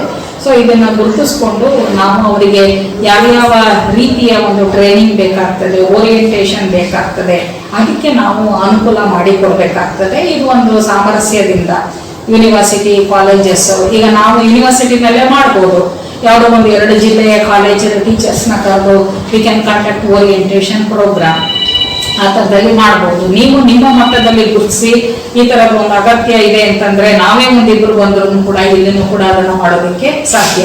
ಹಾಗಾಗಿ continuous training of educators, it is also very important. ಜೊತೆಗೆ ಇನ್ವಾಲ್ವಿಂಗ್ ದ ಸ್ಟೇಕ್ ಹೋಲ್ಡರ್ಸ್. ಈ ಹೊಸ ವ್ಯವಸ್ಥೆಯ ಬಗ್ಗೆ ಪೋಷಕರಿಗೆ, ಪಾಲಕರಿಗೆ ಹೆಚ್ಚಿನ ಮಾಹಿತಿ ಬೇಕು. ಈಗ ನಾವೇ ಆದರೂ ನಮ್ಮ ಮಕ್ಕಳನ್ನ ಸೇರ್ಸಕ್ ಹೋದಾಗ ಇದು ಯಾವ ಹೊಸ ವ್ಯವಸ್ಥೆ ಅಂದ್ರೆ ಸ್ವಲ್ಪ ನಾವು ಅನುಮಾನದಲ್ಲಿ ನೋಡ್ತೀವಿ, ಏನು ಇದು ಏನಾಗುತ್ತೋ ಏನೋ. ಯಾಕೆಂದ್ರೆ ವಿ ಆರ್ ನಾಟ್ ಸರ್ಟನ್ ಅಲ್ಲ, ವಿ ಆರ್ ನಾಟ್ ಶ್ಯೂರ್ ಏನು ಮಗುಗೆ ಚೆನ್ನಾಗಿ ಕಲಿತದ, ಏನು 1 ವರ್ಷಕ್ಕೆ ಮುಗೀತದಂತೆ, 2 ವರ್ಷಕ್ಕೆ ಮುಗೀತದಂತೆ, ಈ ಥರದ್ದನ್ನು ಕೂಡ ಒಂದು ಇದೆ, ಗೊಂದಲಗಳಿದೆ. ಹಾಗಿದ್ದಾಗ ನಾವು ಇದಕ್ಕೆ ಒಂದಷ್ಟು ಅವರಿಗೆ ಮಾಹಿತಿನ ಕೊಡಬೇಕಾಗ್ತದೆ. ಈಗಾಗಲೇ ನಮ್ಮ ಯೂನಿವರ್ಸಿಟಿನಲ್ಲಿ ಇದಕ್ಕೆ ಸಾಕಷ್ಟು ಪ್ರಯತ್ನಗಳನ್ನ ಮಾಡಿದ್ದೀವಿ. 13 ಜಿಲ್ಲೆಗಳಲ್ಲಿ ನಮ್ಮ ಕಾಲೇಜಸ್ ಇರೋದ್ರಿಂದ 13 ನೋಡಲ್ ಆಫೀಸರ್ಸ್ ಇದ್ದಾರೆ. ಅವರು ಇದರ ಜವಾಬ್ದಾರಿಯನ್ನು ತಗೊಂಡಿದ್ದಾರೆ. ಆಮೇಲೆ ಪ್ರತಿ ಕಾಲೇಜಲ್ಲೂ ಕೂಡ ಹೆಲ್ಪ್ ಲೈನ್ ಇದೆ. ನಿಮ್ಮ ಕಾಲೇಜಲ್ಲೂ ಕೂಡ ಇರ್ಬೋದು. ಯಾರಾದರೂ ಇರಲ್ವಾ? ಯಾರಾದರೂ ವಿದ್ಯಾರ್ಥಿನಿ ಅಥವಾ ಪೋಷಕರು ಅವರು ಏನಾದ್ರೂ ನಿಮಗೆ ಗೊಂದಲಗಳನ್ನ ಅಥವಾ ಕ್ಲಾರಿಟಿ ಕೇಳಿದ್ರೆ ನೀವು ಅದನ್ನ ಕೊಡಬೇಕಾಗ್ತದೆ. ಒಂದು ಪಕ್ಷ ನಿಮ್ಮ ಒಂದು ಹಂತನೂ ಮೀರಿದ್ದಾದ್ರೆ ನೀವು ನಮ್ಮ ಯೂನಿವರ್ಸಿಟಿನಲ್ಲಿ 5 ಹೆಲ್ಪ್ ಲೈನ್ ಇದೆ, ಅವರಿಗೆ ಹೇಳ್ಬೋದು. ನಮ್ದೆಲ್ಲರದ್ದು ಕೂಡ ನಂಬರ್ಸ್ ಇದೆ, ಅದನ್ನ ಮಾಹಿತಿನ ಕೊಡ್ತೀವಿ. ಜೊತೆಗೆ ನಾನೇ ಒಂದು 20 ನಿಮಿಷದ ಯೂಟ್ಯೂಬ್ ಅಲ್ಲಿ ನಾನೇ ಕೊಟ್ಟಿರೋದು ಮಾಹಿತಿ ಕೊಟ್ಟಿರೋದು ಒಂದು ವಿಡಿಯೋ ಇದೆ. ಮತ್ತೆ ಸೋಮವಾರ 20ನೇ ತಾರೀಕು ಮತ್ತೆ ಯೂಟ್ಯೂಬ್ ಅಲ್ಲಿ ನಾನು ಮಾತಾಡ್ತಾ ಇದ್ದೀನಿ. ನೀವು ಅಲ್ಲಿ ನೇರ ವಿದ್ಯಾರ್ಥಿನಿಯರು ಪ್ರಶ್ನೆನ ಕೇಳ್ಬೋದು. ಅದು ಸಂವಾದ ಕಾರ್ಯಕ್ರಮ, ಮುಖಾಮುಖಿ ಇರ್ತದೆ. ಸೊ ಈ ತರದಲ್ಲಿ ನೀವು ಕೂಡ ಇಲ್ಲಿ ಮಾಡಬಹುದು. ಅದನ್ನ ಮಾಡಿದ್ರೆ ಒಂದು ಹೆಲ್ಪ್ ಡೆಸ್ಕ್ ಮುಖಾಂತರ ಅವರಿಗೇನು ಗೊಂದಲಗಳಿದ್ರೆ ಅದನ್ನ ಪರಿಹಾರ ನೀವು ಮಾಡಬಹುದು. ಪ್ರೈವೇಟ್ ಇನ್ಸ್ಟಿಟ್ಯೂಷನ್ಸ್ಗೆ ಸಮಸ್ಯೆ ಆಗಬಹುದಾದಂಥದ್ದು ಅಂದ್ರೆ ಫೈನಾನ್ಸ್. ಈಗ ಅಡಿಷನಲ್ ಫ್ಯಾಕಲ್ಟಿ ಬೇಕಾಗ್ತದೆ, ಈಗ ವರ್ಕ್ ಲೋಡ್ ಜಾಸ್ತಿ ಆಗ್ತದೆ, ಫ್ಯಾಕಲ್ಟಿ ಬೇಕಾಗ್ತದೆ.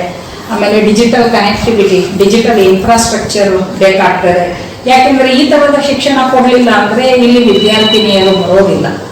ಜೊತೆಗೆ ಈ ನೀತಿ ಏನ್ ಹೇಳ್ತದೆ ಅಂದ್ರೆ 2030 ಹೊತ್ತಿಗೆ ಕಾಲೇಜುಗಳ ಸ್ಟ್ರೆಂತ್ 3000 ಆಗ್ಲಿಲ್ಲ ಅಂದ್ರೆ ಅವರು ಡಿಗ್ರಿ ಅವಾರ್ಡಿಂಗ್ ಇನ್ಸ್ಟಿಟ್ಯೂಷನ್ ಆಗೋದಕ್ಕೆ ಸಾಧ್ಯ ಇಲ್ಲ. ಸೊ ಹಾಗಾಗಿ 2030 ಹೊತ್ತಿಗೆ ನಾವು ನಮ್ಮನ್ನ ಆ ಸ್ಥಾನದಲ್ಲಿ ನೋಡೋದಕ್ಕೆ ನಾವು ಈಗಿನಿಂದ ತಯಾರಿ ಮಾಡ್ಕೋಬೇಕಾಗ್ತದೆ. ಹಾಗಾಗಿ ಈ ಫೈನಾನ್ಸ್ ಅನ್ನ ಮೊಬಿಲೈಸ್ ಮಾಡುವಂಥದ್ದು. ಜೊತೆಗೆ ಎಲ್ಲದನ್ನೂ ನಾವೇ ಮಾಡ್ಬೇಕಂತ ಏನಿಲ್ಲ, ಕೆಲವನ್ನ ಕ್ಲಸ್ಟರ್ ಅಪ್ರೋಚ್ ಅಲ್ಲಿ ನೋಡ್ಬೋದು. ಗವರ್ಮೆಂಟ್ ಕಾಲೇಜಲ್ಲಿ ಯಾವುದೋ ಲ್ಯಾಬ್ ಇದೆ, ಗವರ್ಮೆಂಟ್ ಕಾಲೇಜಲ್ಲಿ ಯಾವುದೋ ಒಂದು ಸೌಕರ್ಯ ಇದೆ ಅಂದ್ರೆ ಒಂದು MOU ಮಾಡ್ಕೊಂಡು ಉಪಯೋಗ ಮಾಡ್ಕೋಬಹುದು. ಇನ್ಸ್ಟಿಟ್ಯೂಷನ್ ಅಲ್ಲಿ ನೆಟ್ವರ್ಕಿಂಗ್ ಮಾಡ್ಕೋಬಹುದು.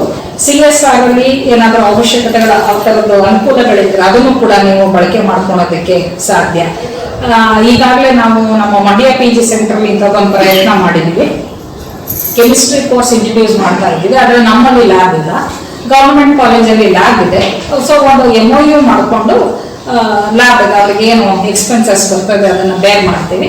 ಸೊ ಈ ತರ ಒಂದು ಕ್ಲಸ್ಟರ್ ಅಪ್ರೋಚ್ ನಲ್ಲಿ ಅಥವಾ ಒಂದು ಇನ್ಸ್ಟಿಟ್ಯೂಷನ್ ಅಲ್ಲಿ ನೆಟ್ವರ್ಕಿಂಗ್ ಅಪ್ರೋಚ್ ಅಲ್ಲೂ ಕೂಡ ಈ ತರದ ಸೌಕರ್ಯಗಳನ್ನ ಆಪ್ಟಿಮೈಸ್ ಮಾಡ್ಕೊಳೋದಕ್ಕೆ ಸಾಧ್ಯ. ಲೈಬ್ರರಿ ಇದ್ರೆ ಅದನ್ನು ಉಪಯೋಗ ಮಾಡ್ಕೊಳೋದು, ಈ ತರದನ್ನು ಕೂಡ ಸಾಧ್ಯ ಆಗ್ತದೆ. ಜೊತೆಗೆ ಮಕ್ಕಳಿಗೆ ಮಲ್ಟಿ ಡಿಸಿಪ್ಲಿನರಿ ಎಜುಕೇಶನ್ ಬಗ್ಗೆ ನಾವು ಸ್ವಲ್ಪ ಓರಿಯೆಂಟ್ ಮಾಡಬೇಕಾಗ್ತದೆ. ಈಗ ಸಹಜವಾಗಿ ನಾವು ಹೇಳ್ತಿದ್ವಿ ನೀನ್ ಏನ್ ಸಬ್ಜೆಕ್ಟ್ ಇದೆ ಅದೇ ಪೇಪರ್ನ ಓದು ಅಂತ. ಈಗ ಹಾಗಿಲ್ಲ, ಮಗು ಸಂಗೀತ ಕಲಿತೀನಿ ಅಂತಂದ್ರೆ ನಾವು ಎನ್ಕರೇಜ್ ಮಾಡ್ಬೇಕಾಗ್ತದೆ. ಹಿಂದೆ ಸ್ಪೋರ್ಟ್ಸ್ ಆಡೋ ಮಕ್ಕಳಿಗೆ ನಾವು ಯಾರಿಗೆ ಮೊಟ್ಟೆ ತುಂಬುತ್ತಾ ಯಾಕೆ ಕಟ ಆಡ್ತೀಯ ಅಂತಿದ್ವಿ. ಈಗ ಅದರಲ್ಲೂ ಕೂಡ ಒಂದು ವೃತ್ತಿನ ಮಾಡ್ಕೋಬಹುದು. ಸೊ ಈ ತರದಲ್ಲಿ ಇದ್ದಾಗ ಎಲ್ಲೆಲ್ಲಿ ಅವರಿಗೆ ಎಂಪ್ಲಾಯ್ಮೆಂಟ್ ಆಪರ್ಚುನಿಟೀಸ್ ಓಪನ್ ಆಗ್ತದೆ ಅಂತ ನಮಗೆ ಅನ್ನಿಸ್ತದೆ. ಉದಾಹರಣೆಗೆ ಆರ್ಟಿಫಿಷಿಯಲ್ ಇಂಟೆಲಿಜೆನ್ಸ್ ಇರ್ಬೋದು. ಸೊ ಈ ತರದ್ದು ಇದ್ದಾಗ ಈಗ BA ಇಕನಾಮಿಕ್ಸ್ ಓದೋ ಅಂತ ಮಗು ಆರ್ಟಿಫಿಷಿಯಲ್ ಇಂಟೆಲಿಜೆನ್ಸ್ ನ ಕಲಿಬೇಕಾಗ್ತದೆ, ಬೇಕು. ಅವ್ರಿಗೆ ಒಂದು ಸರ್ಟಿಫಿಕೇಟ್ ಕೂಡ ತರಬಲ್ಲು, ಬೇರೆ ಯಾವ್ದಾದ್ರೂ ನಾವು ಆ ಥರದ ಅಡಾಮ್ ಪ್ರೋಗ್ರಾಮ್ಸ್ ಅಲ್ಲಿ ಅದನ್ನ ಕೊಡೋದಕ್ಕೆ ಸಾಧ್ಯ. ಸೊ ಹಾಗಾಗಿ ಇದನ್ನೆಲ್ಲ ಮಾಡೋದ್ರ ಮೂಲಕ ಒಂದಷ್ಟು ನಾವು ಸವಾಲುಗಳನ್ನ ಎದುರಿಸೋದಕ್ಕೆ ಸಾಧ್ಯ. ನಾವು ಈ ಯೂನಿವರ್ಸಿಟಿಯ ಹೆಡ್ ಆಗಿ ಹೇಳೋದು ಏನಂದ್ರೆ ಸವಾಲುಗಳಿದೆ, ಆದರೆ ಈ ಸವಾಲುಗಳು ನಮ್ಮನ್ನ ನಿಲ್ಲಿಸಬಾರ್ದು. ಈ ಸವಾಲುಗಳನ್ನ ಎದುರಿಸೋದಕ್ಕೆ ತಯಾರಾಗಬೇಕು. ಯಾವಾಗ ಸವಾಲುಗಳನ್ನ ಎದುರಿಸ್ತೀವಿ ಅವಾಗ ನಮ್ಮ ಕೆಪಾಸಿಟಿ ಜಾಸ್ತಿ ಆಗ್ತದೆ. ಜೊತೆಗೆ ಈ ಸವಾಲನ್ನೇ ಒಂದು ಅವಕಾಶ ಆಗಿ ನಾವು ಬಳಕೆ ಮಾಡಿಕೊಂಡ್ರೆ ಖಂಡಿತ ಈ ಹೊಸ ಶೈಕ್ಷಣಿಕ ನೀತಿಯ ಅನುಷ್ಠಾನದಲ್ಲಿ ನಾವು ಬೇರೆಯವರಿಗೆ ಒಂದು ಮಾದರಿ ಕೂಡ ಆಗಬಹುದು. ಮಹಿಳಾ ವಿಶ್ವವಿದ್ಯಾನಿಲಯದ ಮಾದರಿ ಅಂತಾನೆ ಬೇಕಿದ್ರು ಕೂಡ ನಾವು ಹೇಳ್ಬೋದು. ಸೊ ಹಾಗಾಗಿ ನಮ್ಮ ವಿಶ್ವವಿದ್ಯಾನಿಲಯಕ್ಕೆ ಮತ್ತೆ ನಮ್ಮೆಲ್ಲ ಮಹಾವಿದ್ಯಾಲಯಗಳಿಗೆ ಇನ್ನು ಅವಕಾಶ ಇದೆ.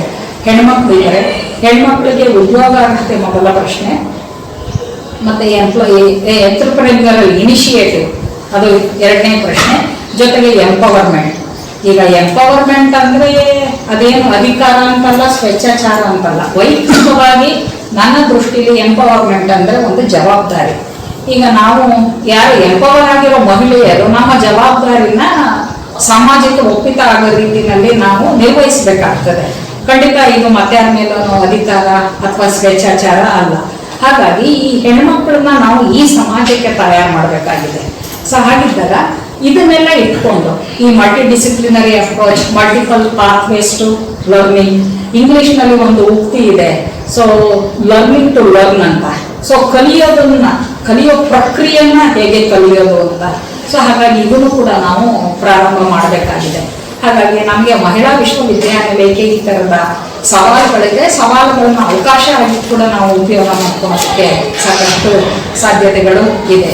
ಸೊ ಈ ಸಂದರ್ಭದಲ್ಲಿ ನಮಗೆ ಒಂದು ಈ ಹೊಸ ಶೈಕ್ಷಣಿಕ ನೀತಿ ಈ ಜಡತೆಯಿಂದ ಹೊರಬರೋದಕ್ಕೆ ಒಂದು ಅವಕಾಶ, ಸ್ವಲ್ಪ ಕ್ರಿಯೇಟಿವ್ ಆಗಿ, ಸೃಜನಾತ್ಮಕವಾಗಿ ಮತ್ತೆ ಸಕಾರಾತ್ಮಕವಾಗಿ ನಾವು ಯೋಚನೆ ಮಾಡಿ ಭಿನ್ನವಾಗಿ ಇದನ್ನು ಅನುಷ್ಠಾನಗೊಳಿಸೋದಕ್ಕೆ ಸಾಧ್ಯತೆ ಇದೆ.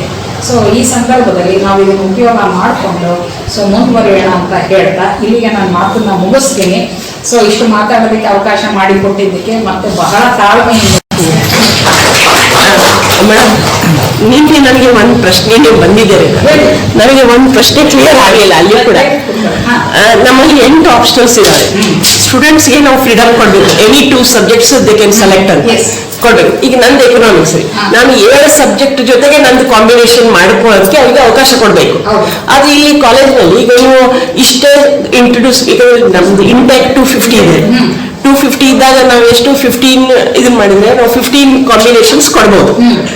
ಅಂದ್ರೆ ನಾನೀಗ ಎಕನಾಮಿಕ್ಸ್ ಒಂದು 2 ಕೊಡ್ಬೇಕಾಯ್ತು, ಎಲ್ಲ ಸಬ್ಜೆಕ್ಟ್ನವರು 2 ಕೊಡ್ಬೇಕಾಯ್ತು. ನಾನು ಐದರ್ ಇಂಗ್ಲಿಷ್ ಜೊತೆ ಕೊಡ್ಬೇಕು, ಇಲ್ಲ ಸ್ಟಾಟ್ ಜೊತೆ ಕೊಡ್ಬೇಕು, ಇಲ್ಲ ಪೊಲಿಟಿಕಲ್ ಸೈನ್ಸ್. ಅಂದ್ರೆ ಎಕನಾಮಿಕ್ಸ್ ಜೊತೆ ಸೋಶಿಯಾಲಜಿಕಲ್ ಇದಕ್ಕೆ ಬರೋಲ್ಲ ಅವ್ರಿಗೆ. ಅಂದ್ಮೇಲೆ ನಾವು ಫ್ರೀಡಮ್ ಕೊಟ್ಟಾಗ ಏನಾಯ್ತು ಅಂತ. ಅಂದ್ರೆ ನಮ್ದು ಇಂಟೆಕ್ ಲಿಮಿಟ್ ಇದೆ ಅಲ್ಲಿ 15, ಒಂದು ಕಾಂಬಿನೇಷನ್ 15 ಆಗಲೇಬೇಕು ಅಂತಿದೆ. ಈಗ ಯೂನಿವರ್ಸಿಟಿಯಿಂದ ಲೆಟರ್ ಬಂದಿದೆ ನಮ್ಗೆ, ನೀವು 15 ಸ್ಟೂಡೆಂಟ್ಸ್ ಈಚ್ ಕಾಂಬಿನೇಷನ್ಗೆ 15 ಸ್ಟೂಡೆಂಟ್ಸ್ ಇರುವಂತೆ ಕಾಂಬಿನೇಷನ್ ಗಳನ್ನ ಕೊಡಿ ಅಂತ. ಅಂದ್ರೆ ಎಷ್ಟು ಕಾಂಬಿನೇಷನ್ ಅಲ್ಲಿ ಕೊಡ್ತಿದ್ದೀರಾ? 16 ಕಾಂಬಿನೇಷನ್ ಎಕನಾಮಿಕ್ಸ್ ಇದೆಯಾ? ಇಲ್ಲ, ಅದೇ ನನ್ನ ಪ್ರಶ್ನೆ. ಈಗ ನಾವು ಮಾಡೋಕ್ಕಾಗಲ್ಲ. ಈಗ to start with higher education council ನವರು ಹೇಳಿರೋದೇನಂದ್ರೆ, ನೀವು ನಿಮ್ಮ ಫ್ಯಾಕಲ್ಟಿಗೆ ರೆಸ್ಟ್ರಿಕ್ಟ್ ಮಾಡಿ. ಉದಾಹರಣೆಗೆ ಈಗ ನೀವು ಸೋಷಿಯಲ್ ಸೈನ್ಸ್ ಅಲ್ಲಿ ಇದ್ರೆ ಅದನ್ನ ಈ ಓಪನ್ ಎಲೆಕ್ಟಿವ್ ನ ನೀವು ಆ ಸೋಷಿಯಲ್ ಸೈನ್ಸ್ಗೆ ರೆಸ್ಟ್ರಿಕ್ಟ್ ಮಾಡಿ. ಮುಂದಿನ ವರ್ಷದಿಂದ ನಿಮ್ಗೆ ಒಂದು ಆತ್ಮವಿಶ್ವಾಸ ಬಂದು ಮುಂದೆ ಮಾಡಬಲ್ವಿ, ಇಷ್ಟೆಲ್ಲ ಪರ್ಮಿಟೇಷನ್ ಕಾಂಬಿನೇಷನ್ ಅಲ್ಲಿ ನಾವು ಆಫರ್ ಮಾಡ್ತೀವಿ ಅಂತ ಆದಾಗ ನೀವು ಓಪನ್ ಅಪ್ ಮಾಡಿ. ಈಗ ನಾವು ಹೇಳ್ತೀವಿ, ಈಗ ಯಾರೋ BA ಎಕನಾಮಿಕ್ಸ್ ಮಾಡುವಂತ ಮಗು ಫಿಸಿಕ್ಸ್ ತಗೋತೀನಿ ಅಂತಂದಾಗ ಅವನು ಒಂದು ಪ್ರೀ ರಿಕ್ವಿಸಿಟ್ ಕೋರ್ಸ್ ಮಾಡ್ಬೇಕು, ಏಕಾಏಕಿ ಹೋಗಕ್ಕಾಗಲ್ಲ, ಬೇಸಿಲ್ಲ. ಸೊ ಅವರಿಗೆ ಒಂದು ಪ್ರೀ ರಿಕ್ವಿಸಿಟ್, ನಾವು ಒಂದು ಬ್ರಿಡ್ಜ್ ಕೋರ್ಸ್ ಅಂತ ಏನ್ ಹೇಳ್ತೀವಿ ಅದನ್ನ ಮಾಡಿ ಅವ್ರಿಗೆ ಕಲಿಸ್ಬೇಕಾಗ್ತದೆ. ನಿಜ, ಪ್ರಾರಂಭದಲ್ಲಿ ಇದೆ, ನಮ್ಗೆ ಲಿಮಿಟೇಷನ್ಸ್ ಇದೆ. ಈಗ ನಮ್ಮನ್ನು ಕೂಡ ಇದನ್ನ ಮಾಡುವಾಗ ಯಾವ್ದ್ರ ಜೊತೆಗೆ ಯಾವ್ದನ್ನ ಕೊಡ್ಬೇಕು ಅಂತ ಅನ್ನೋದನ್ನು ಕೂಡ ಪ್ರಶ್ನೆ. ನಿಮ್ಗಳಿಗೆ ಇಂಟೆಕ್ ಲಿಮಿಟ್ ಕೂಡ ಇದೆ. ಈಗ ಓಪನ್ ಎಲೆಕ್ಟಿವ್ ನಲ್ಲಿ ನೀವು ಕೂಡ ಈಗ 70% ಯಾರಿಗೆ ಕೊಡ್ಬೇಕು, 30% ಯಾರಿಗೆ ಕೊಡ್ಬೇಕು. ಈಗ ಹಿಸ್ಟ್ರಿ, ಎಕನಾಮಿಕ್ಸ್ ನ ಎಲ್ಲ ಹಿಸ್ಟ್ರಿಗೆ ಓಪನ್ ಎಲೆಕ್ಟಿವ್ಗೆ ಬಂದ್ರೆ ಬೇರೆ ಅದು ಇರೋದೇ ಇಲ್ಲ. ಅವಾಗ ನೀವು ಅದನ್ನ ಮಾಡ್ಬೇಕಾಗ್ತದೆ. Because you have to give equal importance to all the subjects. ಅವಾಗ ನೀವು ಡಿಸೈಡ್ ಮಾಡ್ಬೇಕಾಗ್ತದೆ. ಈಗ ನಾನು ನನ್ನ ಸಬ್ಜೆಕ್ಟ್ ಅನ್ನ 2 ಸಬ್ಜೆಕ್ಟ್ ಜೊತೆಗೆ ಮಾತ್ರ ಕಂಬೈನ್ ಮಾಡ್ಬೇಕಾಯ್ತು. ಅದೇ ಎನಿ 2 ಅಂತಂದ್ರೆ ನಾವು ಒಂದು ಇಂಗ್ಲಿಷ್ ಜೊತೆ ಮಾಡಿದ್ವಿ, ಒಂದು ಹಿಸ್ಟ್ರಿ ಜೊತೆ ಮಾಡಿದ್ವಿ. ಆಮೇಲೆ ಹಾಗಿದ್ದಾಗ ಉಳಿದ ಸಬ್ಜೆಕ್ಟ್ ಜೊತೆಗೆ ನಮ್ಮ ಎಕನಾಮಿಕ್ಸ್ ತಗೊಳಕ್ ಆಗಲ್ಲ ರೀ ಹುಡುಗರಿಗೆ. ಲಿಮಿಟ್ ಎಜುಕೇಶನ್ ಪಾಲಿಸಿ ಅಂದ್ರೆ ಬರೀಬೇಕು ನೀವು. ನ್ಯೂ ಎಜುಕೇಶನ್ ಪಾಲಿಸಿ ಅಂದ್ರೆ ಸ್ಟೂಡೆಂಟ್ಸ್ ಇಲ್ಲಿರೋದು ಪ್ರೊಸೀಜರ್ ಅಲ್ಲಿ ಇರೋದು ಇದು. ನಿಮ್ಗೆ ಪಾಲಿಸಿ ಅಲ್ಲ, ನಿಮ್ಗೆ ಇಂಟೆಕ್ ಲಿಮಿಟೇಷನ್. ಇಂಟೆಕ್ ಜಾಸ್ತಿ ಆದ್ರೆ ಈ ಪ್ರಶ್ನೆ ಉದ್ಭವ ಆಗೋದಿಲ್ಲ. ಇಂಟೆಕ್ ಜಾಸ್ತಿ ಆಗ್ಬೇಕಷ್ಟೇ. ಈಗ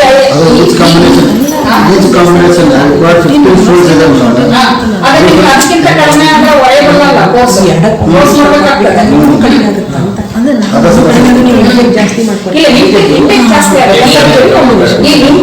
ಅಂದ್ರೆ ನೀವು ಇಂಟೆಕ್ ಅಡಿಷನಲ್ ಕೇಳಿದ್ದೀರಾ?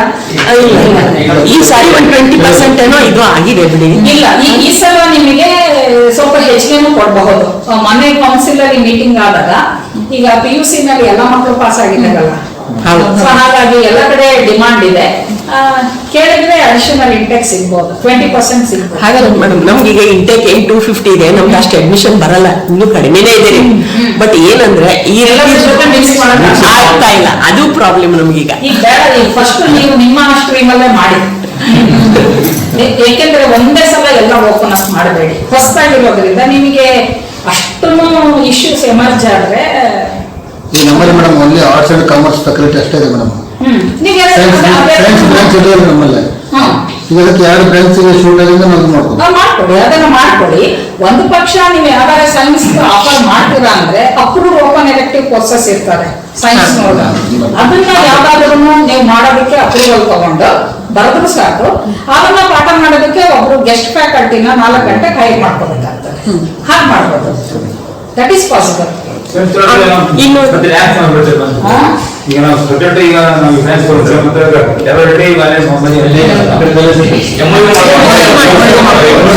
ಮ್ಯಾಥಮೆಟಿಕ್ಸ್ ಅಂತದಾದ್ರೆ ಅವ್ರಿಗೆ ಲ್ಯಾಬ್ ಬೇಕಿಲ್ಲ. ಮ್ಯಾಥಮೆಟಿಕ್ಸ್ ಅಲ್ಲಿ ಲ್ಯಾಬ್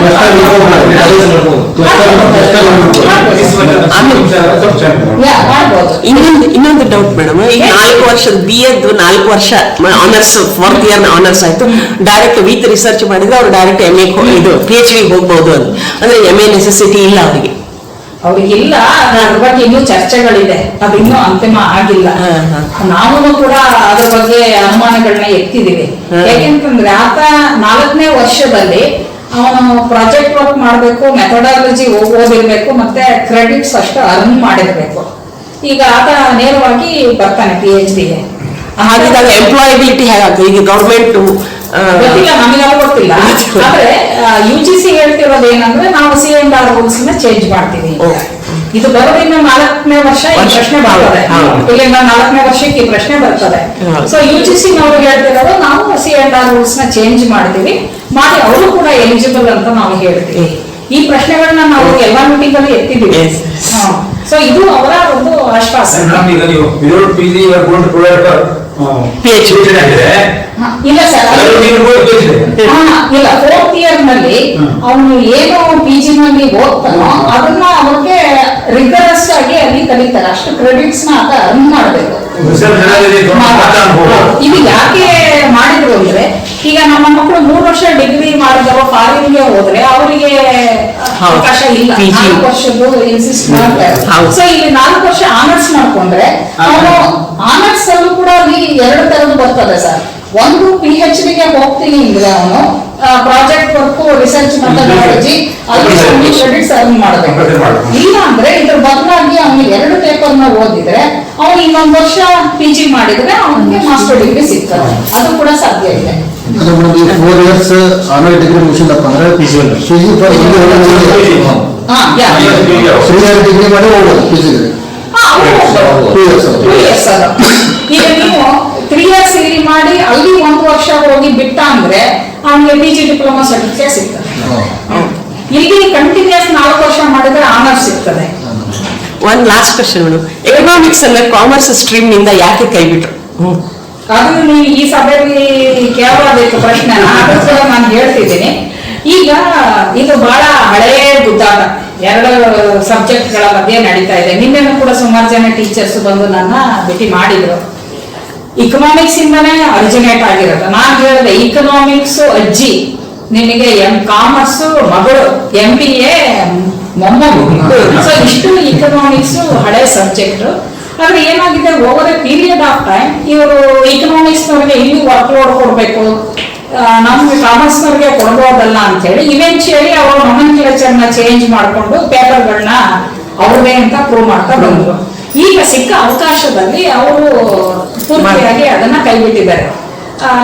ಒಂದು ನಾವು ಇವರಿಗೆ ತಿಮ್ಮೇಗೌಡ ಹತ್ರನೂ ಮಾತಾಡಿದ್ವಿ, ಆಮೇಲೆ ಕಾಮರ್ಸ್ ಚೇರ್ಮನ್ ಎಡಪಡಿತಾಯ ಮತ್ತೆ ರಾಮಚಂದ್ರೇಗೌಡರಿಗೂ ಕೂಡ ಮಾತಾಡಿದ್ವಿ. ಕನ್ಸಿಡರೇಟ್ ಆಗಿದ್ದಾರೆ, ಬಟ್ ಅವರು ಇನ್ನೂ ಕೂಡ ಪೂರ್ತಿಯಾಗಿ ಅದಕ್ಕೆ ಒಪ್ಕೋತಾ ಇಲ್ಲ. ಅದಕ್ಕೆ ನಾವು ಇಕನಾಮಿಕ್ಸ್ ಬೋರ್ಡ್ ಅಲ್ಲಿ ನಾವು ತೀರ್ಮಾನ ಮಾಡಿದ್ದು ಏನಂದ್ರೆ, ಒಂದು ಅವ್ರನ್ನ ಕೇಳೋಣ, ಅದ್ರ ಜೊತೆಗೆ ನಾವೇ ಯಾಕೆ ನಮ್ಮ ವರ್ಕ್ ಲೋಡ್ ನ ಜಾಸ್ತಿ ಮಾಡ್ಕೋಬಾರ್ದು? ಪ್ರತಿ ಸಲ ಅವ್ರನ್ನ ಕೇಳಿ ಬೇಡೋದೇನಿದೆ? Why can't we develop our own courses? ನಾವೇ ನಮ್ಮ ವರ್ಕ್ ಲೋಡ್ ನ ಜಾಸ್ತಿ ಮಾಡ್ಕೋಬಹುದಲ್ಲ. ಈಗ ಅದನ್ನ ಕೇಳೋ ಬದಲು ನಾವು ಇಂಡಿಯನ್ ಇಕಾನಮಿನ ಯಾಕೆ ನಾವು ಮ್ಯಾಂಡೇಟರಿ ಕೋರ್ಸ್ ಆಗಿ ಇಂಟ್ರೊಡ್ಯೂಸ್ ಮಾಡಬಾರ್ದು? along with Indian Constitution and environmental studies. Yes, yes, perfect. ಹಾಗ್ ಮಾಡ್ಬೋದಲ್ಲ? ಮಾಡ್ಬೋದು, perfect. ಎಲ್ಲರಿಗೂ ಇಂಡಿಯನ್ ಇಕಾನಮಿ ನಾಲೆಡ್ಜ್ ಬೇಕಾಗ್ತದೆ, ಸೊ ಅದನ್ನು ಕೂಡ ಮಾಡ್ಬೋದು. ಜೊತೆಗೆ BSc ಇಕನಾಮಿಕ್ಸ್ ಒಂದು ಸಿಲೆಬಸ್ ಮಾಡಿಬಿಡಿ, ಅದು ಒಂದು ಅಪ್ರೂವ್ ಆದ್ರೆ ಅಲ್ಲೂ ಕೂಡ ಅಡಿಷನಲ್ ವರ್ಕ್ ಲೋಡ್ ಬರ್ತದೆ. ಮತ್ತೆ ನೀವು ಓಪನ್ ಎಲೆಕ್ಟಿವ್ಸ್ ನ ಹೆಚ್ಚಿಗೆ ಕೊಡಿ. ಓಪನ್ ಎಲೆಕ್ಟಿವ್ಸ್ ನ ಹೆಚ್ಚಿಗೆ ಕೊಟ್ರೆ ಇಕನಾಮಿಕ್ಸ್ ಅದು ವರ್ಕ್ ಲೋಡ್ ಬರ್ತದೆ ಅದು.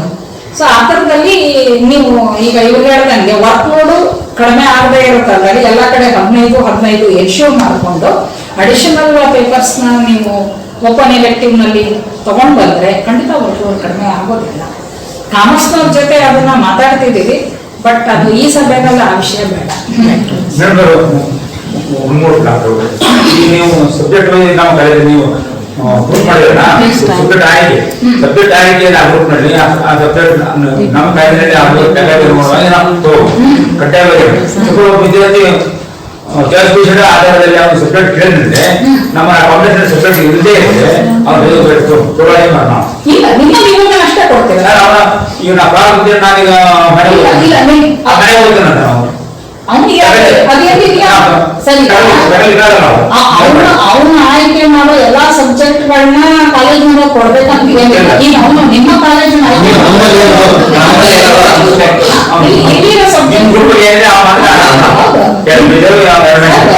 ನಿಮ್ಮ ಪೇಪರ್ಸ್ ಆಯ್ಕೆ ಮಾಡ್ಕೋಬೇಕು. ಅವನಿಗೆ ಅದಕ್ಕೆ ಕೊಟ್ಟರೆ ಅದು ಎಲ್ಲಿದೆ ಆ ಕಾಲೇಜಿಗೆ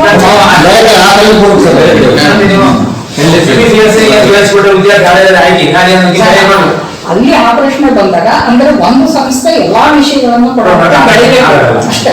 ಅದೇ ಆಗೋದಿಲ್ಲ ಸರ್. ಆ ಥರದ್ದಿದ್ರೆ ಅವನು ಆನ್ಲೈನ್ ಸೆಲೆಕ್ಟ್ ಮಾಡ್ಬೋದಲ್ಲ ಸರ್. ಮೂರ್ತಲ್ಲಿದೆ, ಸ್ವಯಂವಲ್ಲಿದೆ. ಆ ಪ್ರೋಗ್ರಾಮ್ಸ್ ಈಗ ನಾವು ಇಕನಾಮಿಕ್ಸ್ ಸಂಬಂಧಪಟ್ಟಿದ್ದು ಸ್ವಯಂನಲ್ಲಿ ಏನಿದೆ ಅದನ್ನು ಅಪ್ರೂವ್ ಮಾಡಿರ್ತೀವಿ ನಾವು. ಅದು ನಾನು ಅದಕ್ಕೆ ಕೊಡಿದೆ, ಅದ್ರಲ್ಲಿ ನಾವು ಯಾವ್ಯಾವ ಆಯ್ಕೆ ಮಾಡ್ಕೊತಾನೆ ಅಂತ ಕಟ್ಕೊಳ್ಳಿ. 40% ತನಕ ಅವನು ಆನ್ಲೈನ್ ನಲ್ಲಿ ಕಲಿಬಹುದು, ಅವಕಾಶ ಇದೆ. ಎಕ್ಸ್ಟರ್ನಲ್ ಮಾಡ್ಕೊಳ್ಳೋಕೆ ಅವಕಾಶ ಇಲ್ಲ, ಎಕ್ಸ್ಟರ್ನಲ್ ಮಾಡ್ಕೊಳ್ಳೋಕೆ ಅವಕಾಶ ಇಲ್ಲ. ಇಲ್ಲ, ಈಗ ಸದ್ಯಕ್ಕಂತೂ ಕೊಟ್ಟಿಲ್ಲ. ಅಷ್ಟು ಒಂದೊಂದು ವರ್ಷಕ್ಕೆ ಇಷ್ಟಿಷ್ಟು ಕ್ರೆಡಿಟ್ಸ್ ಅಂತ ಹೇಳಿದ್ವಿ. ನೋಡೋಣ, ಇನ್ನೂ ಇದು ಪ್ರಾರಂಭ ಆದಾಗ ಈ ಒಂದು ವರ್ಷದ ಕೊನೆಗೆ ರಿವ್ಯೂ ಮಾಡಿದಾಗ ಏನು ಬದಲಾವಣೆಗಳು ಬೇಕು ನೋಡ್ಬೇಕು. ಎಲ್ಲ ಫ್ಲೂಯಿಡ್ ಸ್ಟೇಟ್ ಅಲ್ಲಿ ಇರೋದ್ರಿಂದ ನಾನು ಕೂಡ ಇದೇ ಅಂತಿಮ ಹೀಗೆ ಆಗ್ತದೆ ಅಂತ ಹೇಳಕ್ ಆಗೋದಿಲ್ಲ. ಈಗೊಂದು ಇಟ್ಸ್ ಆಸ್ಪಿರೇಷನ್ ಅನ್ನು ಇಟ್ಕೊಂಡು ಮುಂದುವರಿತಾ ಇದ್ದೇವೆ.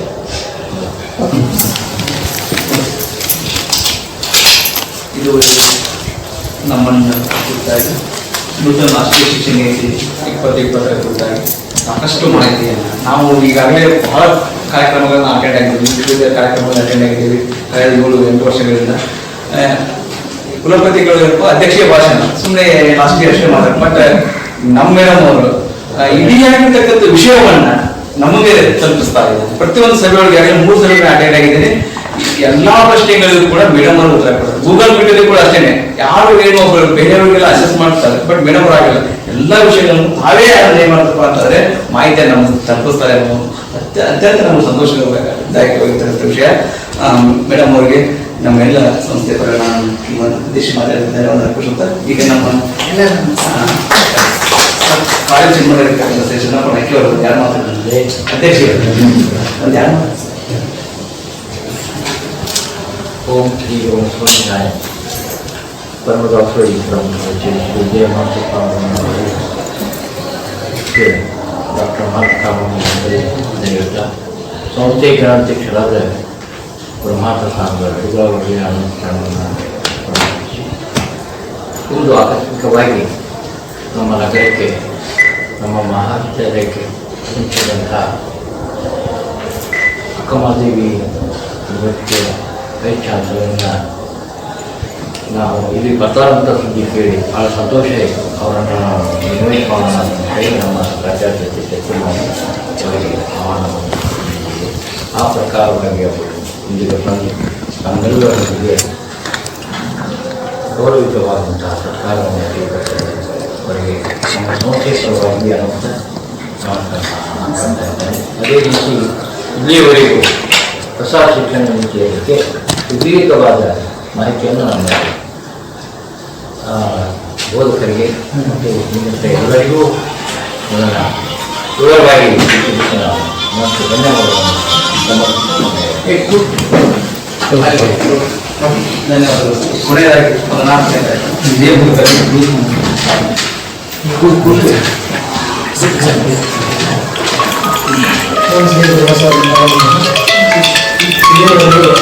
ನಮ್ಮ ಶ್ರೀ ಜಯಮಂತೇಶ್ ಕಲೆ ಹಾಗೂ ಗ್ರಾಮ ಮಹಾವಿದ್ಯಾಲಯಕ್ಕೆ ಆಗಮಿಸಿ ಇಲ್ಲಿಯವರೆಗೂ ಅತ್ಯಂತ ಸಮಗ್ರವಾಗಿ ವಿರಳವಾಗಿ ಸ್ಪಷ್ಟವಾಗಿ ಅತ್ಯಂತ ಮಹತ್ವದ ರಾಷ್ಟ್ರೀಯ ನೂತನ ಶಿಕ್ಷಣ ನೀತಿಯ ಬಗ್ಗೆ ನಮಗೆಲ್ಲರಿಗೂ ತಿಳುವಳಿಕೆಯನ್ನು ನೀಡಿ ನಮ್ಮ ಶಿಕ್ಷಣ ಸಂಸ್ಥೆಯ ವತಿಯಿಂದ ವಿದ್ಯಾವರ್ಧಕ ಸಂಘದ ವತಿಯಿಂದ ಮಾಡಿರುವ ಗೌರವ ಸನ್ಮಾನವನ್ನು ಸ್ವೀಕರಿಸಿದ ಕರ್ನಾಟಕ ರಾಜ್ಯ ಅಕ್ಕಮಹಾದೇವಿ ಮಹಿಳಾ ವಿಶ್ವವಿದ್ಯಾಲಯದ ಕುಲಪತಿಗಳಾದ ಪ್ರೊಫೆಸರ್ BK ತುಳಸಿಮಲ್ಲ ಮೇಡಮ್ ಅವರಿಗೆ ನಮ್ಮ ಮಹಾವಿದ್ಯಾಲಯದ ಪರವಾಗಿ ಎಲ್ಲ ಆಡಳಿತ ಮಂಡಳಿಯವರ ಪರವಾಗಿ ಸಿಬ್ಬಂದಿಯ ಪರವಾಗಿ ಹೃದಯಪೂರ್ವಕ ಧನ್ಯವಾದಗಳು. ಈ ಒಂದು ಕಾರ್ಯಕ್ರಮದ ಅಧ್ಯಕ್ಷತೆಯನ್ನು ವಹಿಸಿದ್ದ ಈಗ ಅನುಪಸ್ಥಿತಿಯಲ್ಲಿದ್ದು ನಮ್ಮ ವಿಜಯಮಂತೇಶ್ ವಿದ್ಯಾವರ್ಧಕ ಸಂಘದ ಚೇರ್ಮನ್ ಆದ ಶ್ರೀ MV ಪಾಟೀಲ್ ಸರ್ ಅವರು ಕೂಡ ಈ ಮಹಾವಿದ್ಯಾಲಯದ ಪರವಾಗಿ ತುಂಬ ಹೃದಯದ ಧನ್ಯವಾದಗಳು. ಹಾಗೂ ಈ ಕಾರ್ಯಕ್ರಮದಲ್ಲಿ ಉಪಸ್ಥಿತರಿದ್ದು ಅಧ್ಯಕ್ಷೀಯ ಭಾಷಣವನ್ನು ನೆರವೇರಿಸಿದ ನಮ್ಮ ಮಹಾವಿದ್ಯಾಲಯದ ಚೇರ್ಮನ್ನರಾದ ಶ್ರೀ ಶರಣಪ್ಪ ಸರ್ ಅವರಿಗೆ ಕೂಡ ಮಹಾವಿದ್ಯಾಲಯದ ತುಂಬ ಹೃದಯದ ಧನ್ಯವಾದಗಳು. ಹಾಗೂ ಶ್ರೀ ವಿಜಯಮಂತೇಶ್ ವಿದ್ಯಾವರ್ಧಕ ಸಂಘದ ವೈಸ್ ಚೇರ್ಮನ್ಗಳಾದ ಶ್ರೀ GM ದೇವರಾಜ್ ಅವರಿಗೂ ಕೂಡ ಮಹಾವಿದ್ಯಾಲಯದ ಪರವಾಗಿ ತುಂಬ ಹೃದಯದ ಧನ್ಯವಾದಗಳು. ಹಾಗೂ ವಿಜಯಮಂತೇಶ್ ವಿದ್ಯಾವರ್ಧಕ ಸಂಘದ ಪ್ರಧಾನ ಕಾರ್ಯದರ್ಶಿಯಾದ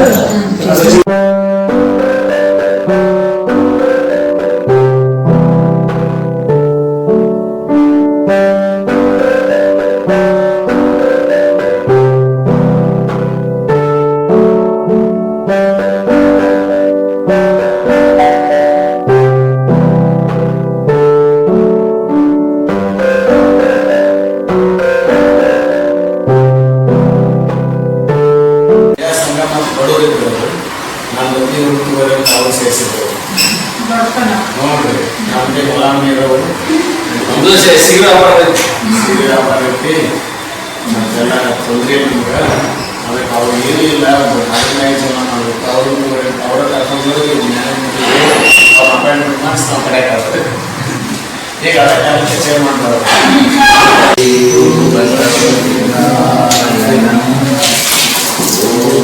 ಶ್ರೀ ಗುರು ಬಸವಲಿಂಗಾಯ ನಮಃ. ಓಂ ಶ್ರೀ ಗುರು ಬಸವಲಿಂಗಾಯ ನಮಃ. ಓಂ ಶ್ರೀ ಗುರು ಬಸವಲಿಂಗಾಯ ನಮಃ. ಓಂ ಶ್ರೀ ಗುರು ಬಸವಲಿಂಗಾಯ ನಮಃ. ಓಂ ಶ್ರೀ ಗುರು ಬಸವಲಿಂಗಾಯ ನಮಃ. ಓಂ ಶ್ರೀ ಗುರು ಬಸವಲಿಂಗಾಯ ನಮಃ. ಓಂ ಶ್ರೀ ಗುರು ಬಸವಲಿಂಗಾಯ ನಮಃ. ಓಂ ಶ್ರೀ ಗುರು ಬಸವಲಿಂಗಾಯ ನಮಃ. ಓಂ ಶ್ರೀ ಗುರು ಬಸವಲಿಂಗಾಯ ನಮಃ. ಗುರು ಬಸವಲಿಂಗಾಯ ನಮಃ. ಶ್ರೀ ಗುರು ಬಸವಲಿಂಗಾಯ ನಮಃ.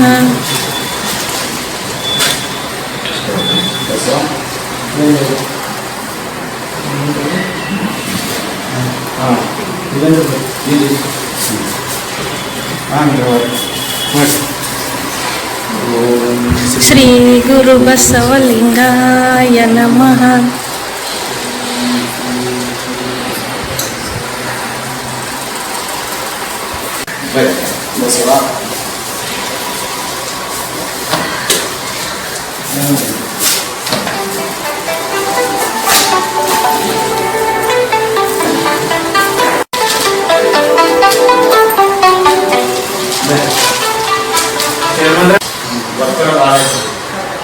ಚಲೋ ಆಗ್ತದೆ, ಮಕ್ಕಳಿಗೆ ಅನುಕೂಲ ಆಗ್ತದೆ.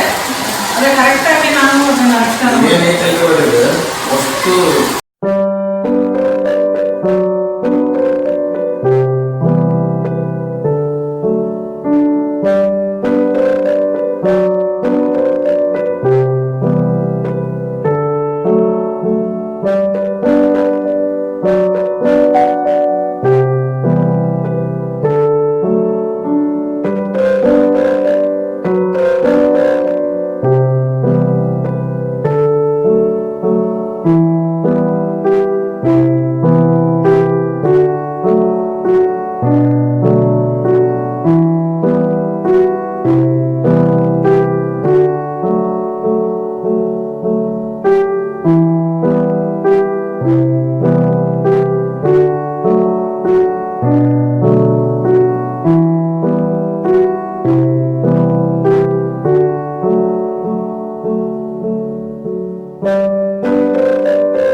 ಚಟಗಳದಾವಲ್ಲ ಅವನ್ನ ನಮ್ಮ ಜೋಳಿಗೆ ಹಾಕ್ರಿ ಅಂತೇಳಿ ಈ ಜೋಳಿಗೆ ಹಿಡ್ಕೊಂಡು ಇಡೀ ದೇಶ ತುಂಬ ವಿದೇಶ ತುಂಬ ಎಲ್ಲ ಆಗ್ತದೆ. ಎಷ್ಟೋ ಜನ ಯುವಕರು ಇರ್ತಕ್ಕಂಥ ಈ ಗುಟಕ ಇರ್ಬೋದು, ಸರಾಗಿ ಇರ್ಬೋದು, ಅವುಗಳನ್ನು ನಿರ್ಮೂಲನೆ ಮಾಡೋದಕ್ಕೆ ತುಂಬ ಶ್ರಮ ಪಡ್ತಿದೆ. ಹೀಗಾಗಿ ಇವತ್ತು ದಿವಸ ಇವ್ರಿಗೆ ಸಂಯಮ ಪ್ರಶಸ್ತಿ ಕೂಡ ಮತ್ತು ಡಾಕ್ಟರೇಟ್ ಪ್ರಶಸ್ತಿ ಕೂಡ ಬಂತು. ಈಗ ಮೊನ್ನೆ 2 ವರ್ಷದಿಂದಲೇ ಬೇಕಾಗಿದೆ. ಚಿತ್ತರ್ಗಿ ಮಹಾಂತೇಶ ಅಂತ